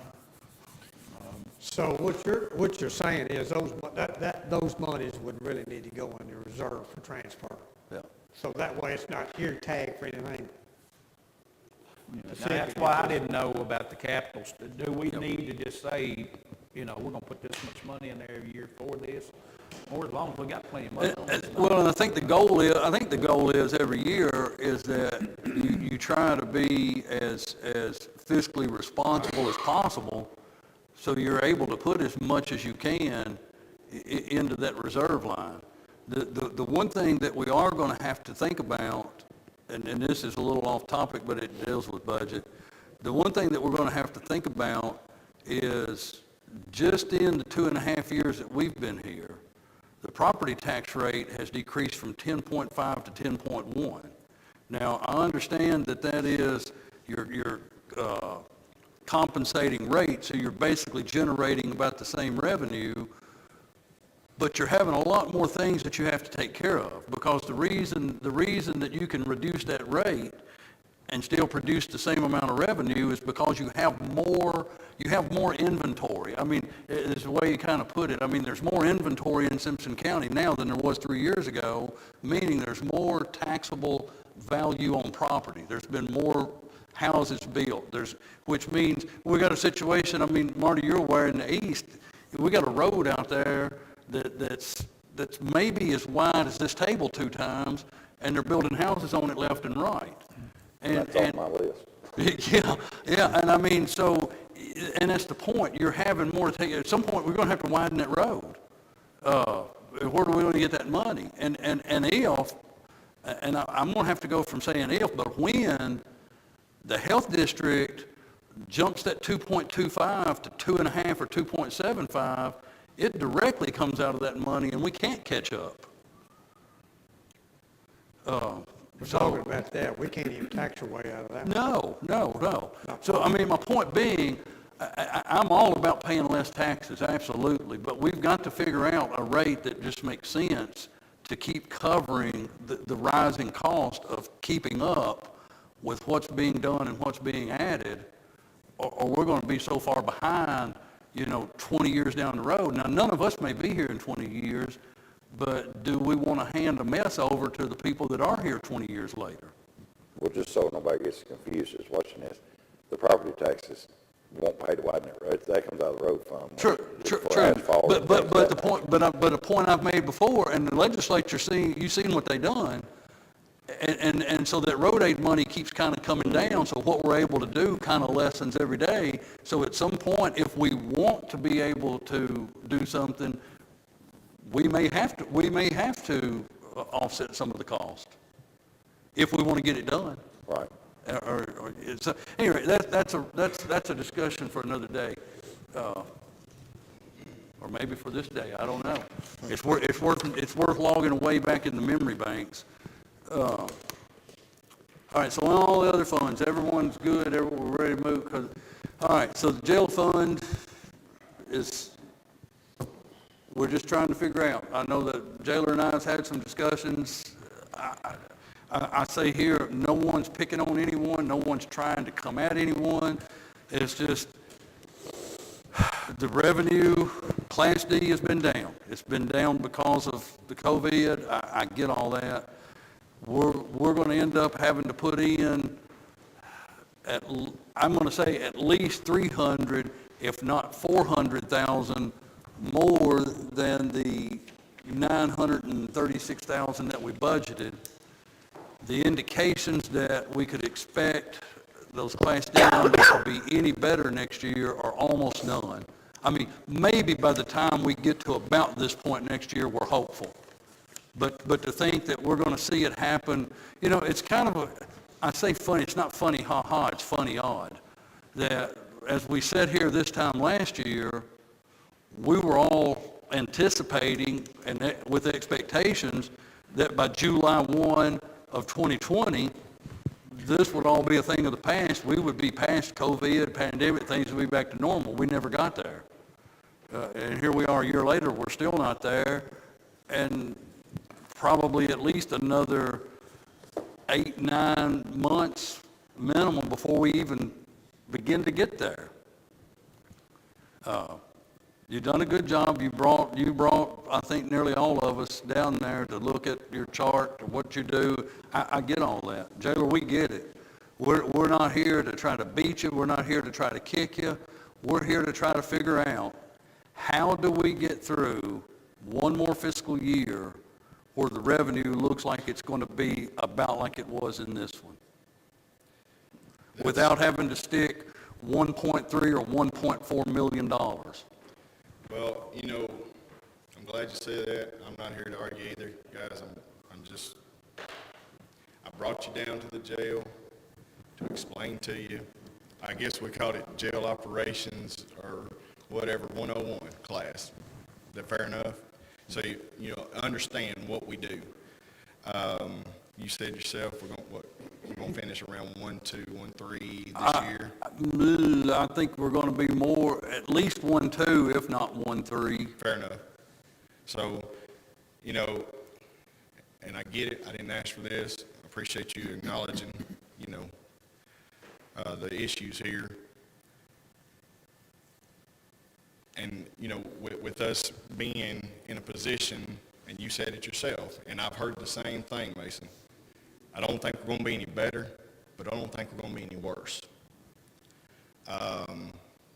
Therefore, that's kind of why we're expecting to be where we're at on the budget for next year. I mean, it's going to be the same.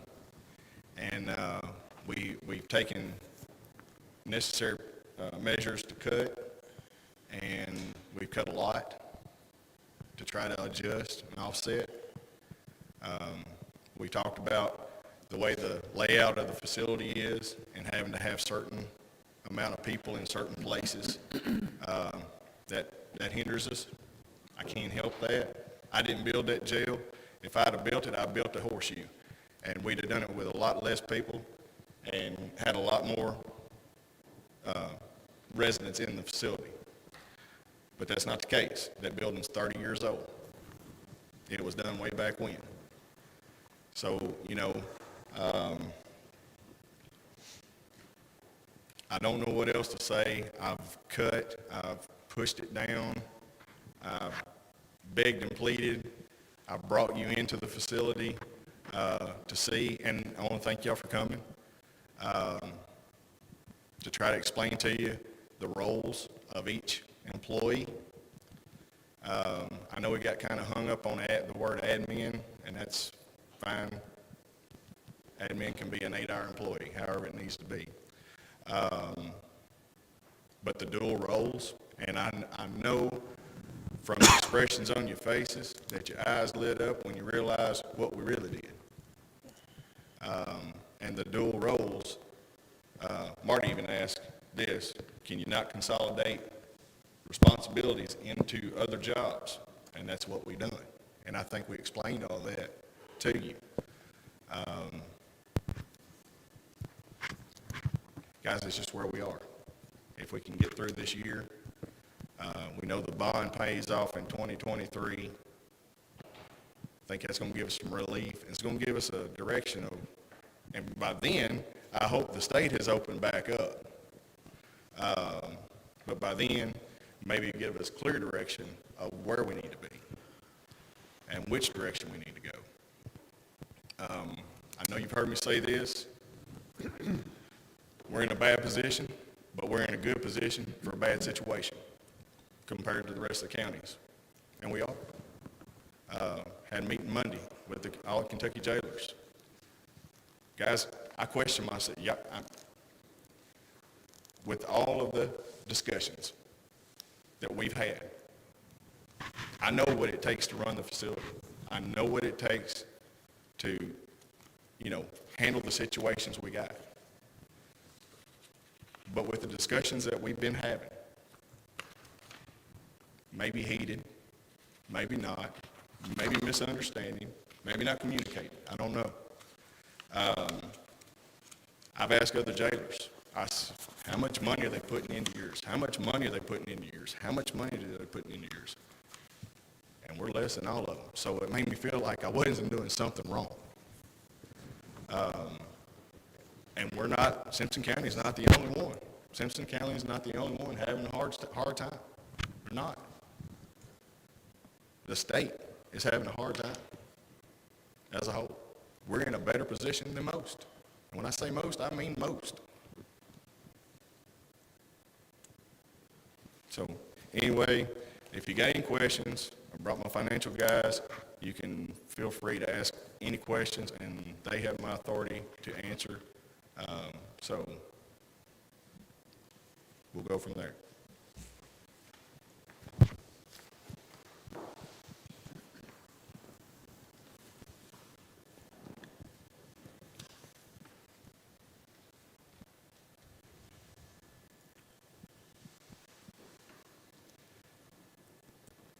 Judge, I noticed in the budget I got from you this morning that we have went from up to 29 personnel. Well, 29 full-time plus the jailer, so it'd be 30. Okay. Is what has been put together here. But that would take some staff restructuring to get that done. Currently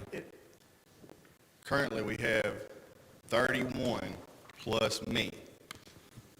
Now, Currently, you have 34 plus you. let me finish. You're correct. Yeah. Actual coming out of the budget is 31 plus me. Okay? There are 3 more that are employed, that are deputies. One is Mary Beth. She is our commissary person paid out of the commissary, so it's not really affecting our budget.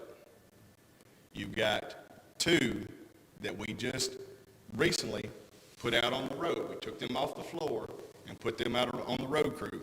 We get funded by the state 100% plus for those 2. Almost 100%. There are some things that are not covered that we still like. But once you factor in the inmate, lunches and the mileage. It does completely cover it. But as far as the employees and their salaries, I mean, I projected about 90% because they do not pay for holidays. Yeah, see, we have to pay the holiday pay and all that kind of stuff. Fair enough. So you got 3 of those 34 that are pass-through money, basically. Is that fair to say? So actually, we're really paying for 31 plus me. That's where we're at today. Is that fair? Okay. 'Cause So, I know looking you- at it like that, in that light, Myron, this would be 29, would be 26 plus those 3. Okay. I just talked to Logan County Jailer a while ago. You saw me get up. I said, I got to ask you something. He said, what's that? I said, how many employees you got? He said, 28 with 7 openings. I said, okay. I said, how many inmates you got? He said, 129. I said, don't even know. 129 inmates, and he's got 28 employees. And he's got 7 openings. I said, why you got 7 openings? Can't get nobody to work.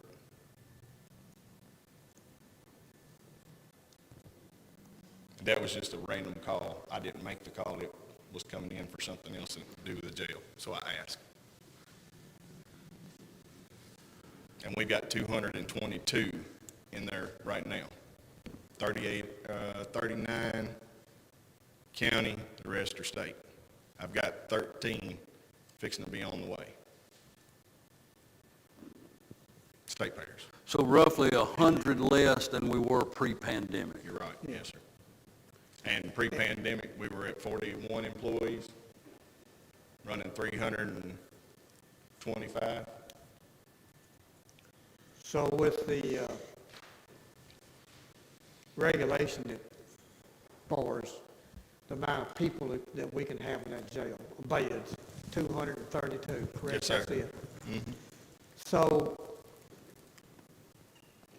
we're going to lose $857,000 worth of revenue just because now we can't get back where we were pre-COVID. We can't get back there again, period. Right. Until somebody changes, Right. we can't get there. So, You're exactly right. so we've lost close to a third of the revenue that we are never going to get back, period, unless somebody changes, correct? There's a lot of, we talk about factors, and Myron, you're the prime example. We can tell you something, I didn't know that, because it's a mechanism. There's all kinds of mechanisms to the jail. What I'm hoping for, of course it's hoping, if we continue on with what we're doing and what we've got right now, with some of the House Bill, I think it's House Bill 566, I think that's the number.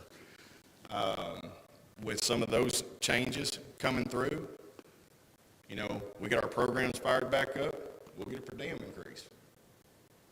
If I don't have the resources to do that, all my program eligible inmates will be going to another facility that does programs. So, there's a lot of factors that's coming that can be positive. If they're not handled the correct way, it's going to be a huge negative. But we can't budget that though, correct? I understand We that. can't do that. But you can reap the rewards of it, when it happens.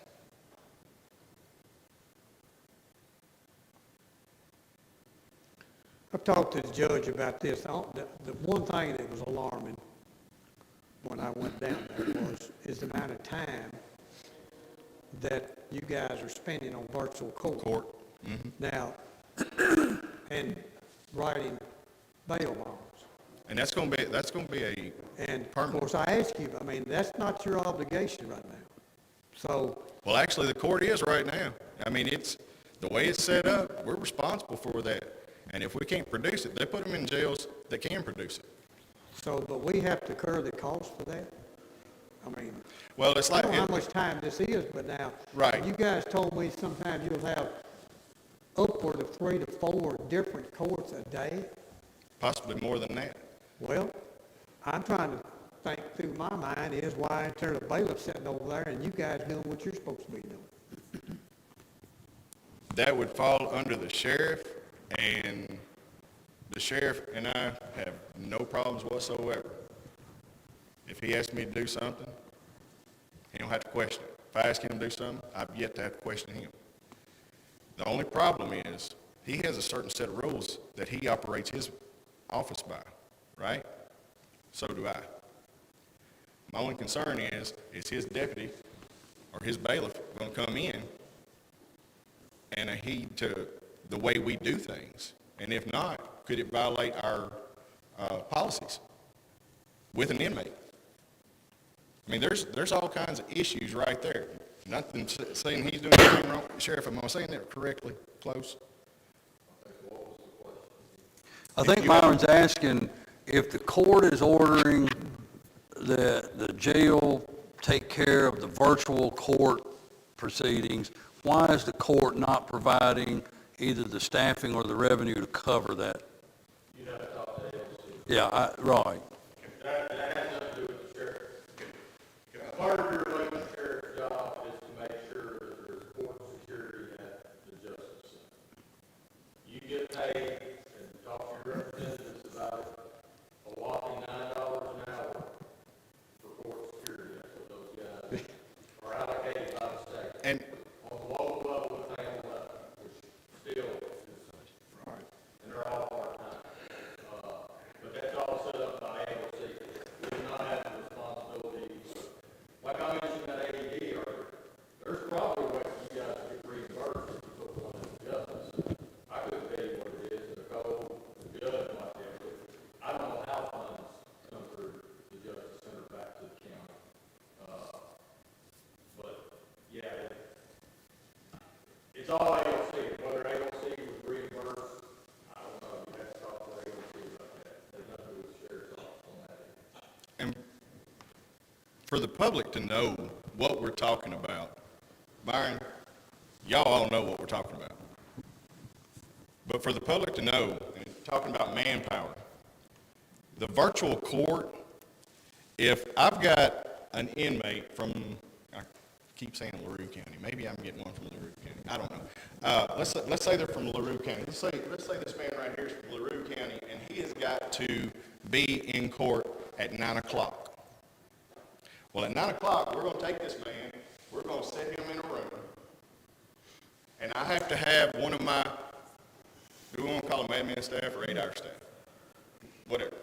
One of my admin staff has to stop what they're doing, and then they have to go stand with this person at 9 o'clock, because he actually has to be in court, just like the sheriff's bailiffs would have to be with the people ready to go to court here in Franklin, Kentucky. Okay? So he's standing there, one of my admin staff or myself are standing there with this man, waiting for court. Well, court starts. Any of y'all ever seen a court docket? A court docket, there's no, sometimes they go alphabetical order, sometimes they go by charges, so there's no rhyme or reason how they do court, and every court is different. So I'm standing here with this man at 9 o'clock, and they don't call Chad Drake's name until 2 in the afternoon.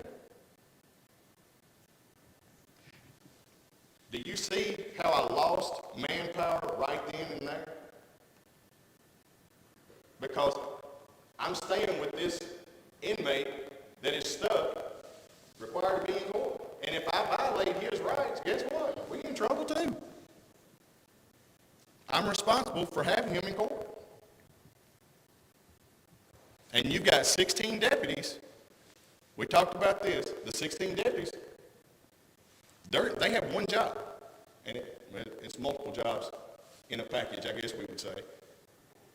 That they don't have any extra time to do this stuff right here.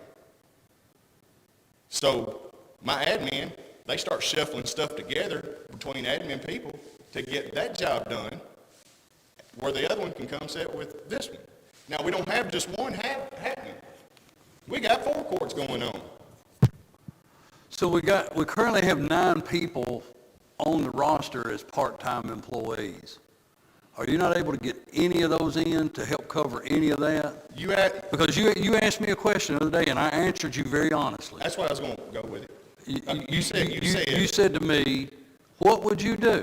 I did. And I said, I would cut the admin staff back, and I would start plugging in some part-time people to help us get through this next year. And what was my answer? You said you couldn't get people to work, but you got 9 people on here. Are you telling me none of those 9 will come in and work 3, 4, 6 hours?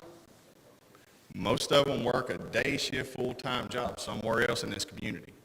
So I'm limited to who I can bring in. And when I said what I said, I wasn't being smart. It amazes me of what's going on in this town. I asked you, I said, have you been from 5 Star to the interstate? And you said, yes. I said, did you notice anything? We talked about it.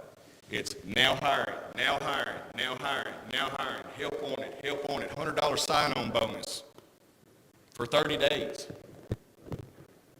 We're starting our part-time out at $15 an hour. I don't mind saying that publicly. $15 an hour. Please apply.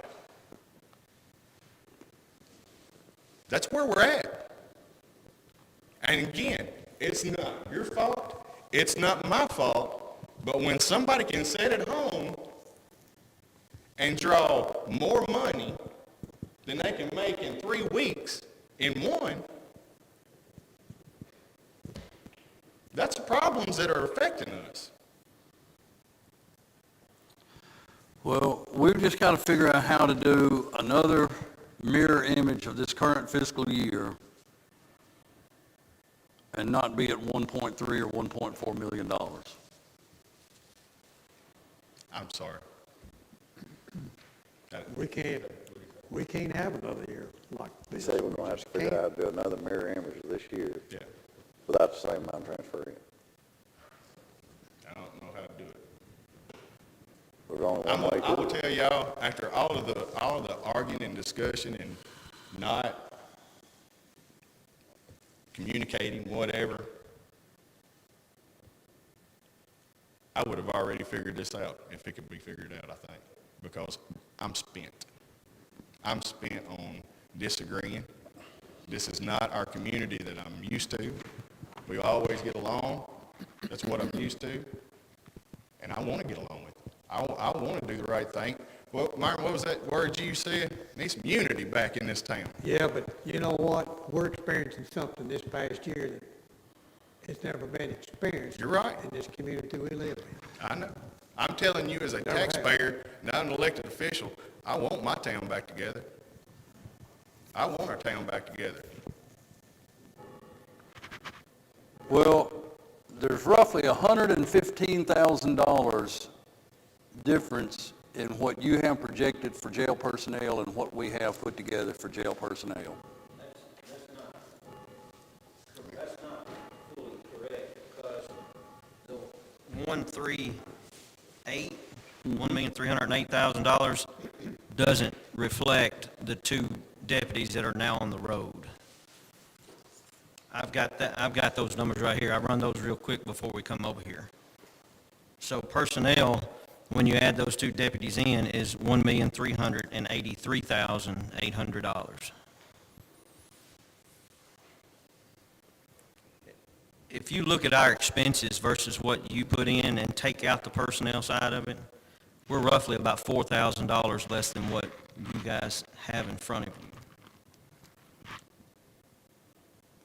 Add personnel in there, that's where the difference is. That's what this is all about.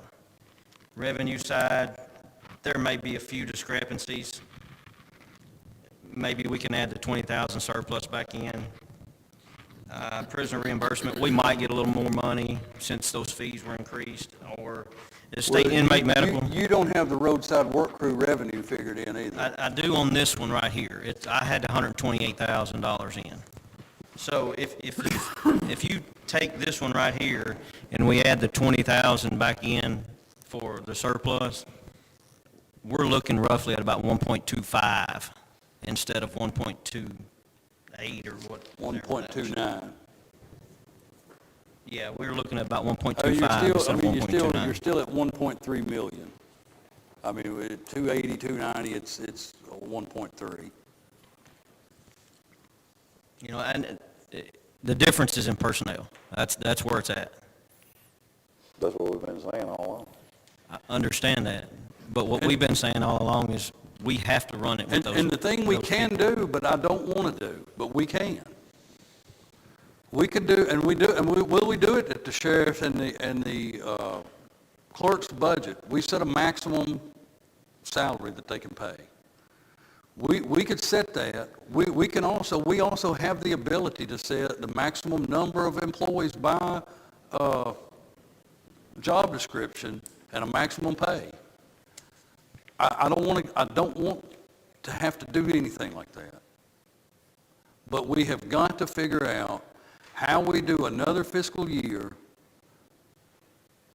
just like the one we're about to come out of, and not spend $1.3, $1.4 million transferred into the jail. There has to be some way to make some cuts somewhere. We've all gone down the list. We think we're all in agreement on everything except personnel. We're the same personnel rate -1 that we were when we had the same number of inmates. And then the revenue was the same. So the cost of doing business, the cost of retirement, the cost of raises, the cost of insurance, all that stuff has gone up. And over the years, we've not added money to the jail budget to reference that. So it's been a problem building upon itself. Well, the money, as far as retirement rates, salary increases, health insurance, that money's always been put in the jail budget. Right. But we have been able to increase inmates to be able to offset that so that the county did not have to put that money in. Just referencing back on your papers, let me see. Yeah, let me get a bigger sheet, because I'm blind now. If you go back to 14-15, we're to 1,166,000. Based on what you put in here for 21-22 is only $31,000 more money.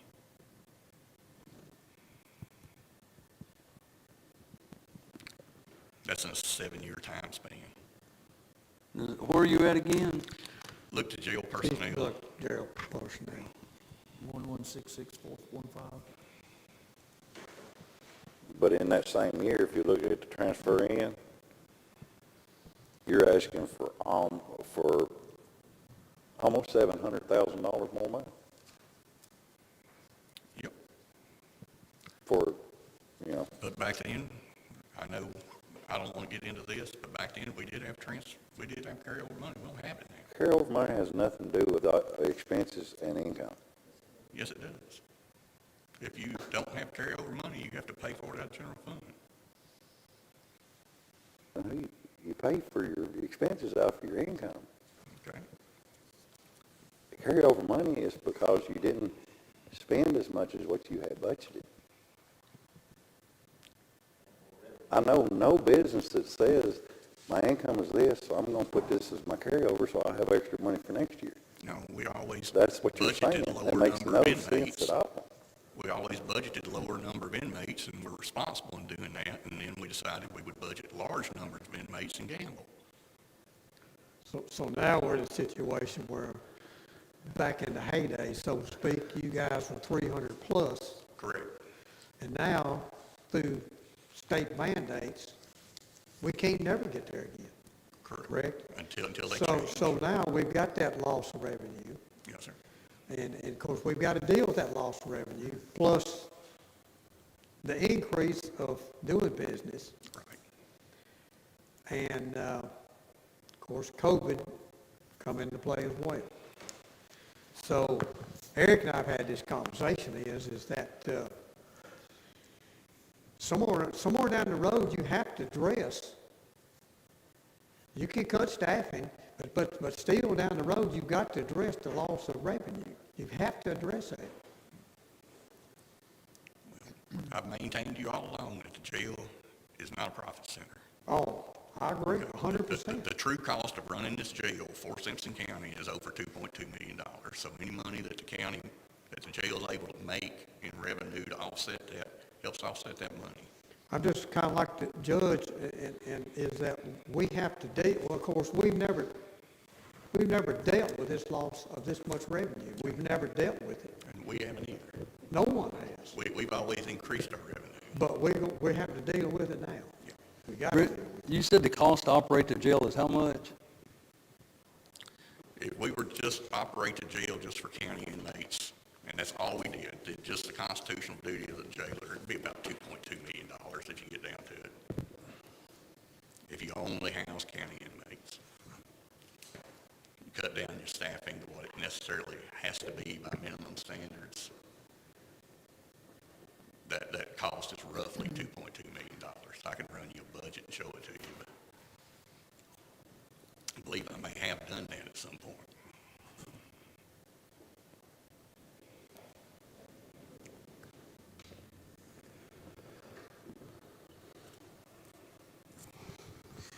Well, you talked about the increase in retirement costs, so, you know, we really didn't have a plan to cover the increase in retirement costs for county employees at all. And y'all addressed that. Well, yeah, we did address it, but we just had a bond rating, and in that bond rating, they told us that what we done to address it still didn't address it. We're still without a true plan to cover that cost over the remaining years of this increase. But the way that we did address it was the increase in that revenue, but the problem being that every penny that should have been increased in revenue this year, we've put into the jail. I mean, we projected to have $300,000 to $400,000 increase in occupational tax, and that extra $300,000 to $400,000 this fiscal year will all have been put into the jail when we get to the end of that fiscal year. That's what you're projecting so far. It's not been put in there yet. Do what? That's what you're projecting. It's not been put in there yet. A lot of, where are we at, 1.2? We're at 1.2 something. We have a bond payment that we're gonna have to pull out from, which is, I think, 38, roughly 38,000. Okay. And then, I mean, when I ran the ledger yesterday, where our cash balance is at 75, so unless we get Class D money by the payroll in May, I mean, we're already projecting another, to cover expenses. What have we transferred so far, Nicole? That's my question. What have we What have we transferred so far?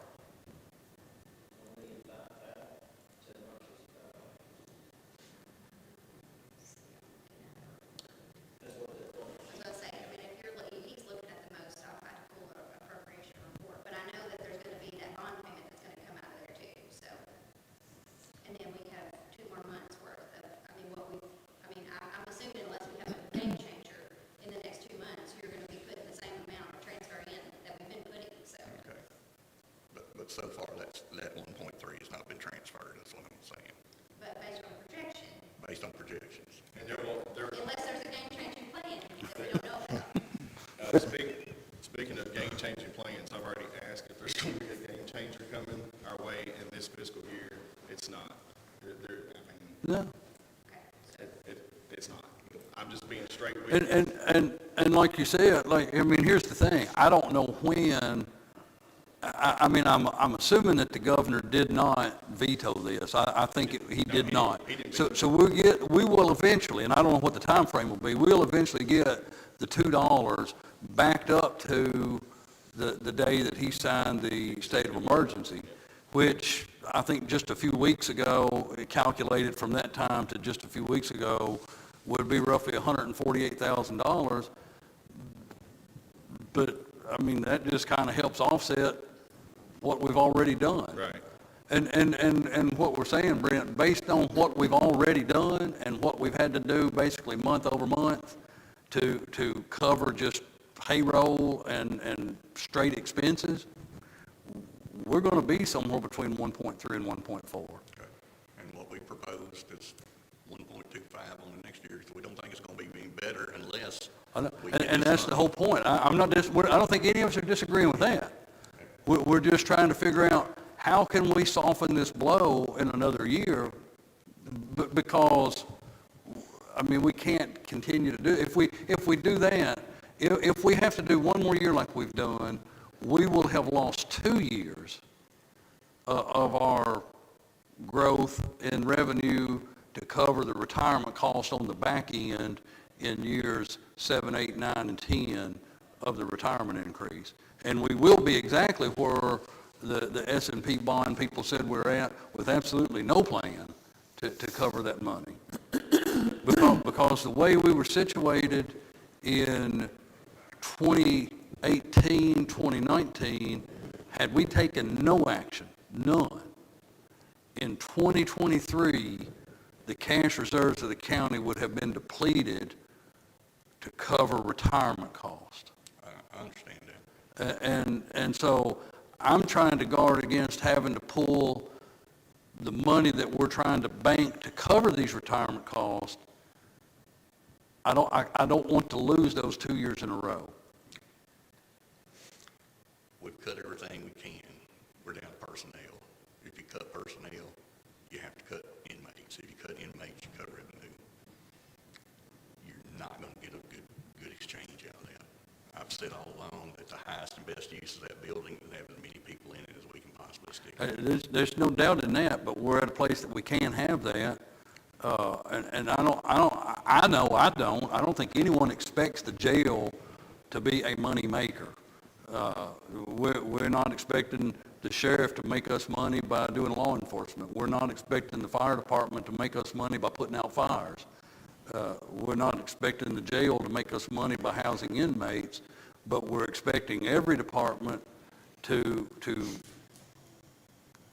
try to help with expenses, or make sure that the expenses are as little as they can possibly be, and still do what we've got to do. And we're all in agreement. We've got the expenses cut. The only thing we're talking about is personnel.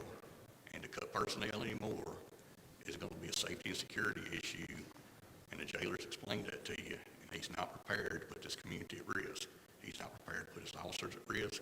He's not prepared to put the inmates at risk. Okay?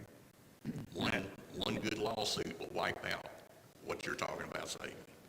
Now, I'm sure, I think, he alluded to this, the most you can ever have anymore is 232. Currently, right now, once COVID lifts, hopefully we'll be able to get back, because there's language in that House Bill 566 that reflects 150%. We would never go to 150% because it doesn't meet the federal guideline. We go to 137%. But in the 566 bill, there is language allowing up to 150%. So we're hoping that would increase once COVID lifts. And right now, unofficially, I can tell you we got to stay at 100%. That's unofficially. We're seeing a little bit of progress here and there. I just told you earlier, we're headed to get X amount. Slowly but surely, it's coming back. The average that Mason and I worked on came out to be 185. I mean, it was point blank. It wasn't 0.6. It was 185 average on state inmates of what we did last year. I mean, it just was. And I thought it was low. I thought it was lower. I think you even thought it was lower, but it was actually a little higher. Admin has done an amazing job of working and getting, these beds full. And of course, it's not just take a person and, that's another misconception. It's not just taking a person and sticking them in bed. This person right here may not be able to be housed with that person right there because of conflict of interest, because of charges. So it takes a special person to be in that bed and make it flow. and they have done an amazing job on that. And I think we might have talked a little bit about that when y'all were over there, so. I have a question about your personnel. With those two that you lost to the roadside, were they full-time employees at the Yes, time sir. for you all? Yes, they were full-time.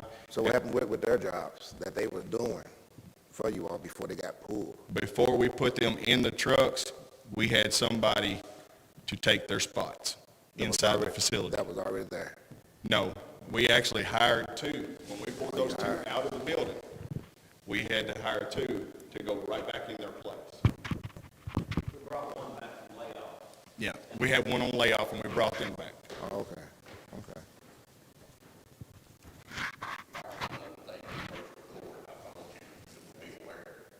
Virtual court is just for inmates. The sheriff still has the responsibility to hold the court like they're having over there with his bailiffs. He can't look at the bailiffs out of court. Oh, I understand, I just, There is some cost savings, and there may be a way, I don't know the jail stuff, so I'm not trying to act like I do. There may be a way for them to file something if they will see if they're having to have deputy jailer stand with them at virtual court. We get reimbursed, and you're always taking a hit, the county's never coming out ahead. If they don't have virtual court, and we have to go to a root county, pick up this inmate, I'm paying somebody to drive, to get a car, gas, employee cost, to go to Root County, pick them up, bring them back to Simpson County, take them to the courthouse. He has court. Well, guess what? He's got to go back to the Root County because that's where he's serving his time. He just had a court hearing. Now we got to go back to the Root County and back. So the virtual court actually saves money overall. I'll admit with Eric, it may be costing him. Us, it's all just kind of wrapped in, but there was a form for us to fill out where we were getting some reimbursement when we're going, that they may or may not have access to. I wouldn't think it would be as much, but it seems like LC would set something up. But the thing that's helpful though is that keeps the sheriff deputies in town, in county, doing what they really need to do, rather than running the road, transport. I understand that, but it was portrayed to me that in a 5 day, it's 5 days a week, not during the weekend, but 5 days a week, this virtual court takes up a lot of your time. 100%. So that's what I was alluding to right there. That's taking up manpower or whatever. It's consuming it that you typically don't do, correct? Right. And plus, I mean, let's take into account, we've already cut from 40 down to 32 plus me, with the exception of those three. I keep saying it because in my mind, they don't matter because they're being funded. Jailer, you gave us some numbers on Logan County, but I know that you guys had talked to the jailer or someone in Hart County. And Hart County had how many inmates and how many employees? Is it 200 inmates Right Yes. at 200, and yeah. 22? That ain't what they told me. They're right. That part I agree with. I actually heard that conversation, so he's telling you correctly. It was on voicemail, I heard it. I understand what he told me. Right. I mean, I talked to the jailer and that's what they told me.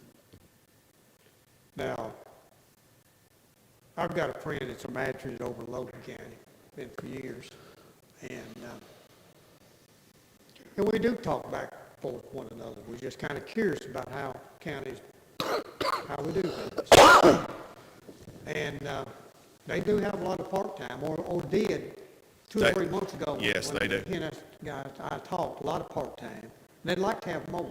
Right. He just told me that he would like to have a bunch more. Part-time individuals would change our employee cost quite a bit. I would like to point out though, in the budget, where we plug $90,000 in for part-time, what we basically run this year, you cut the budget for part-time down to $75,000. If you want us to add part-time employees, there's not revenue there to do it. Well, I guess at this point it's mute because you guys can't get part-time help, right? So it doesn't. Well, We're trying, we've asked. We're saying it publicly. If you take the number plugged in currently for part-time employees, it's based on 8 12-hour shifts every week, okay? So 96 hours a week. How many hours a week are you working part-time employees? You may have dentist runs, you may have doctor runs, you may have hospital stay. Now, your part-timers, they do really help out with hospital stays. Well, I go back, if you look back over part-time personnel, you go back into actual budget years and then, and everything, you were at 120, 130, 140, 120,000.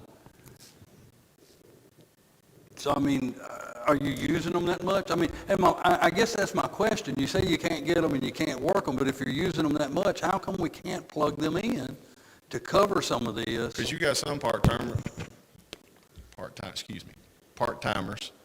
that will work, they'll work every day of the week. But then we get into that problem. Well, they can't work 35 hours a week. I know. Because once we get to 100 hours a month, then Miss Nicole starts sending me little letters in that area, and I say, okay. And well, I mean, Michelle does. You used to. Michelle does it now. Yeah. So, but I mean, so change it from $75,000 on part-time to $90,000. I mean, It's not the 15,000. we could do it. That doesn't matter. We're going to add part-time employees to take full-time positions that are not revenue in the budget to do that. It's not the 15,000. Don't get hung up on 15,000. It's just, there's no provision to do that. Yeah, we can't do anything.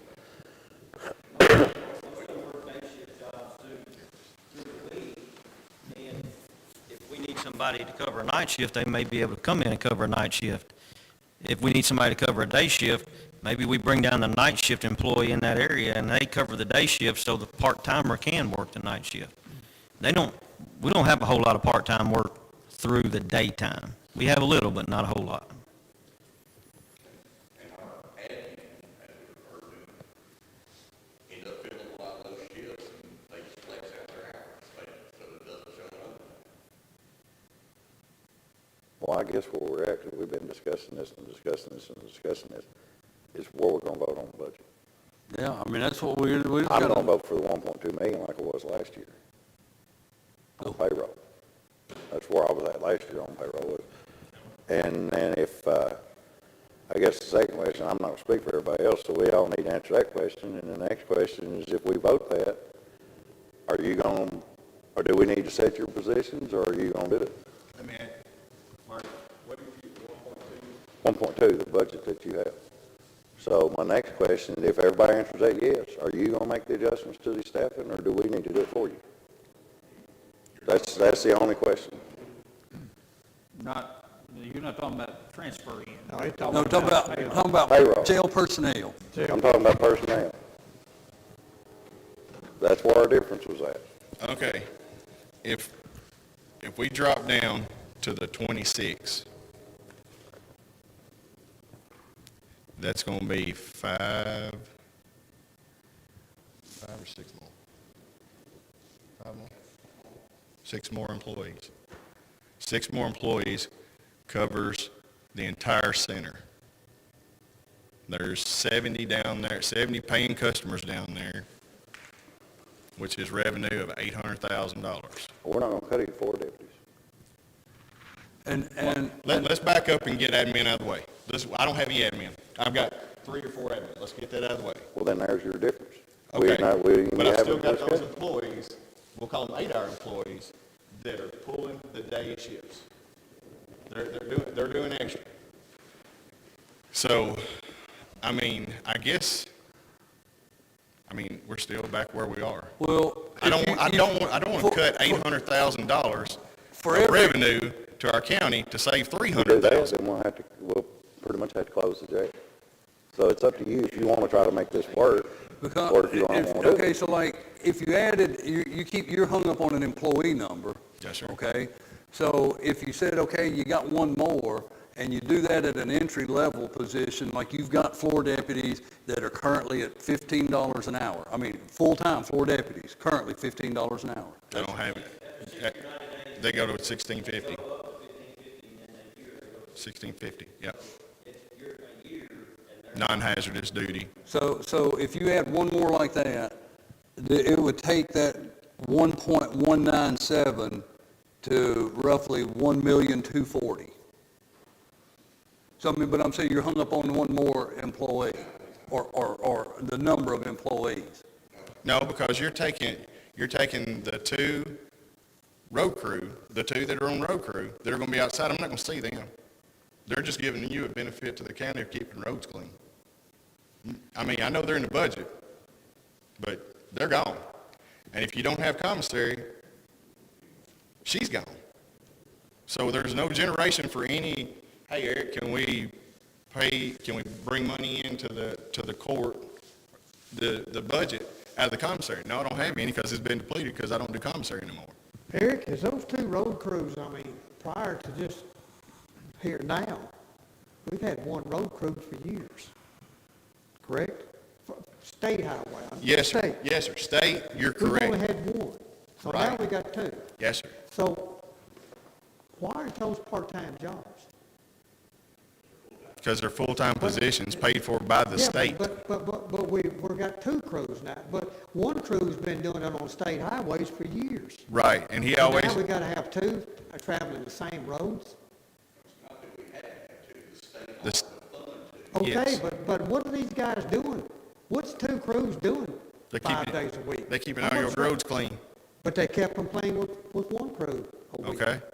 So what is the point there? The point is why are these full-time people? Because the state funded them.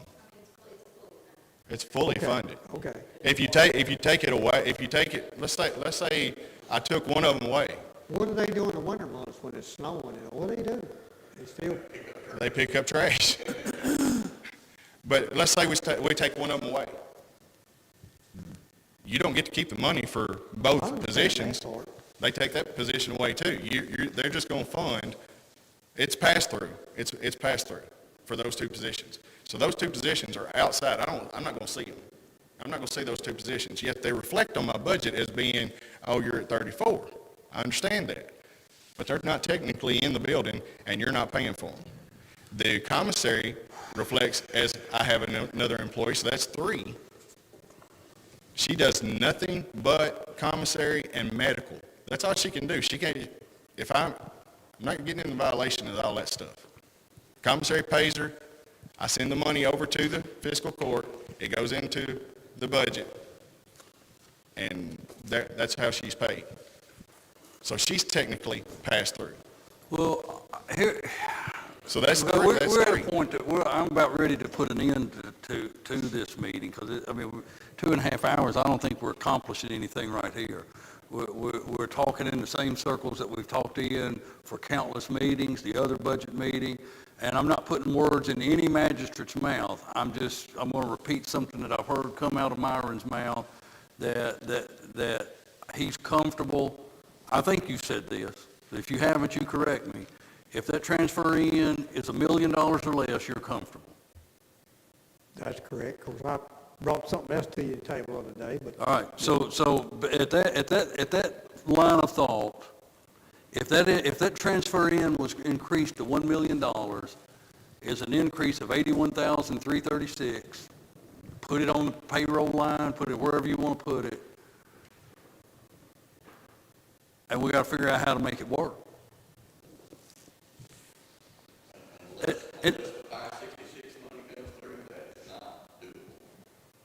His number may be doable. 1.15. We can see each other around the curve there.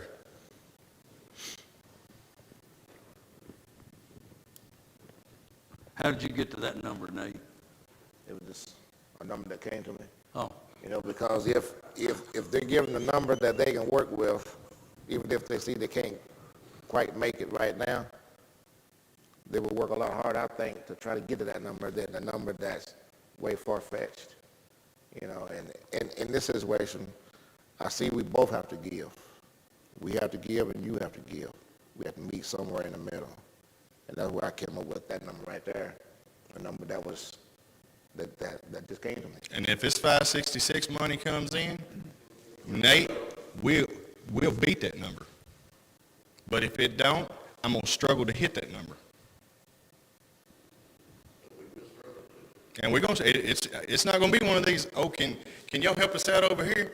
No, I don't mean to be rude. I've been getting calls all the time. Can you help us? Can you help us? Can you help us? I can't help anybody right now. I can't help myself. But at that number, You can't help nobody anyway without a deputy, right? you're exactly right. And I've already, listen, thank you for bringing that up. I just want to let you know and the court know that I've already made the calls to where they need to go to get that language changed to where we can, you asked about LLC last week. All of that stuff, that may be firing back up, but the language, they call it community supervisors. We're trying to get that pushed back in. I said that needs to be a primary, but thank you for bringing that up. I do want to make one point. The people who have been using our score participants in their, the people who've been using our score participants in their industries have been wearing us out on the phone because they're in the same situation everyone else is. They cannot get help. And these are your big factories in this town. They're wearing us out right now, begging for people. I can call the names. I got 5 or 6 major people right now that are begging us to get them out there. Well, and I don't disagree with that. I think where we're at, and I think we're just going to have to figure this out somehow, some way between now and May the 4th. I think the biggest obstacle is how much money are we pulling out of the general fund reserve to transfer into the jail? And we got your number on a piece of paper. We got the number that I think it could be on a piece of paper. We got a number that one magistrate says, here's what I don't want to go over, and we got another number from another magistrate. And I mean, I know it sounds crazy. It's not like we're just throwing numbers. It's not like we're just throwing darts at numbers and see which one it hits. But here's the thing. I said it again. I'll say it again. I said it before, I'll say it again. We're going to end up between 1.3 and 1.4 this year, which means that we have taken every bit of revenue that was designed to cover the retirement cost on the back end, and we can't do that another year. So what we're going to have to figure out is what is that number that we can transfer in, you can make it work, and That's like I said with Nate's number. I don't know that I can make that, but I promise each and every one of you, Myron, you and I have had this talk. I promise you, I don't want to fail. I don't want to fail. I'll try anything I can to make that number. I don't have a problem with that. It's my town too. I know what it results in. You hit that number, I can see him. Can't say I can get to him, but I can see him a lot closer than anything else.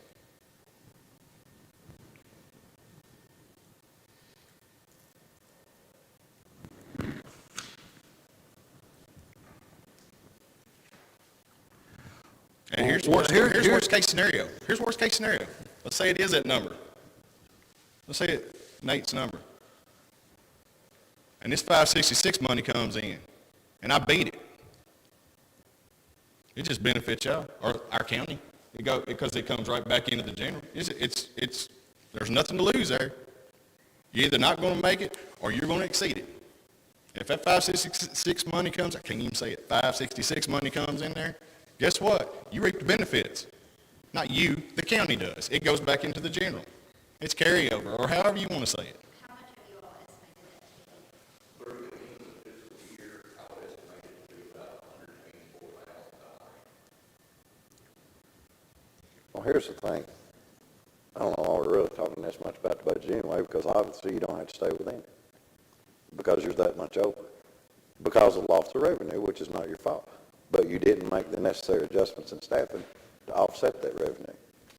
So my mainest question is to you, is if we set, when we set your budget, are you gonna make those necessary staffing changes, or do we have to set them for you?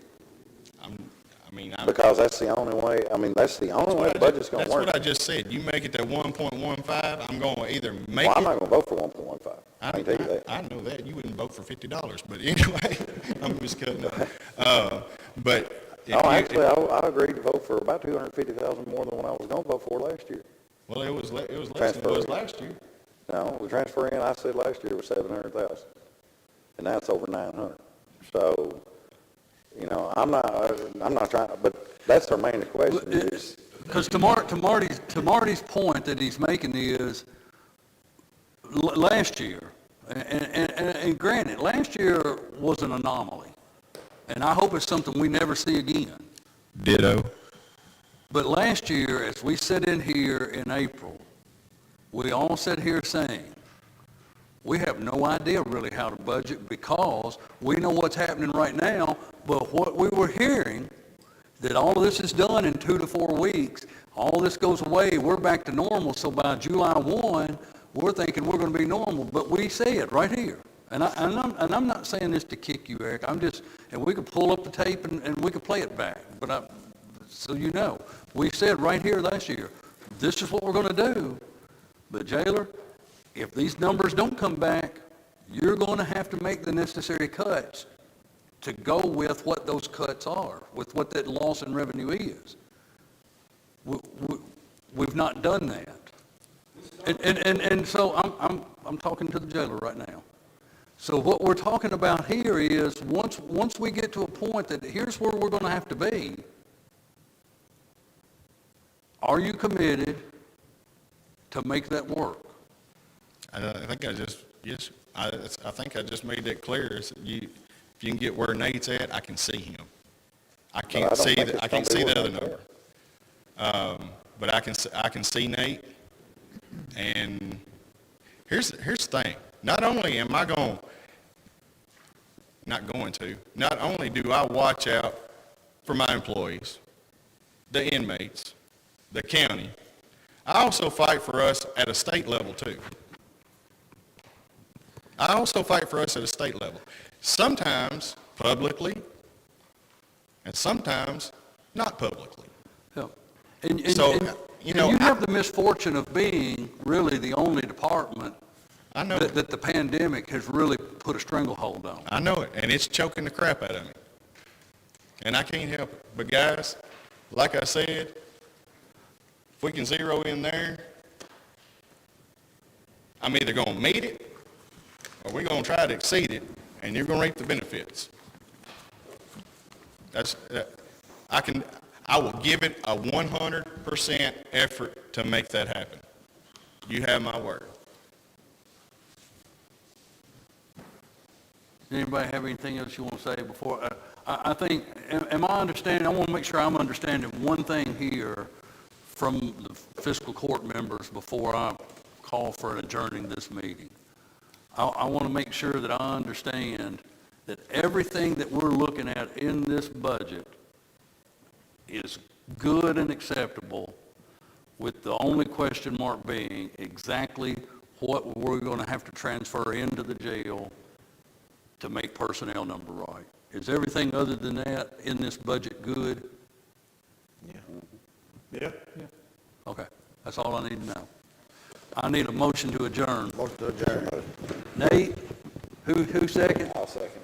Marty, all in favor, aye? Aye.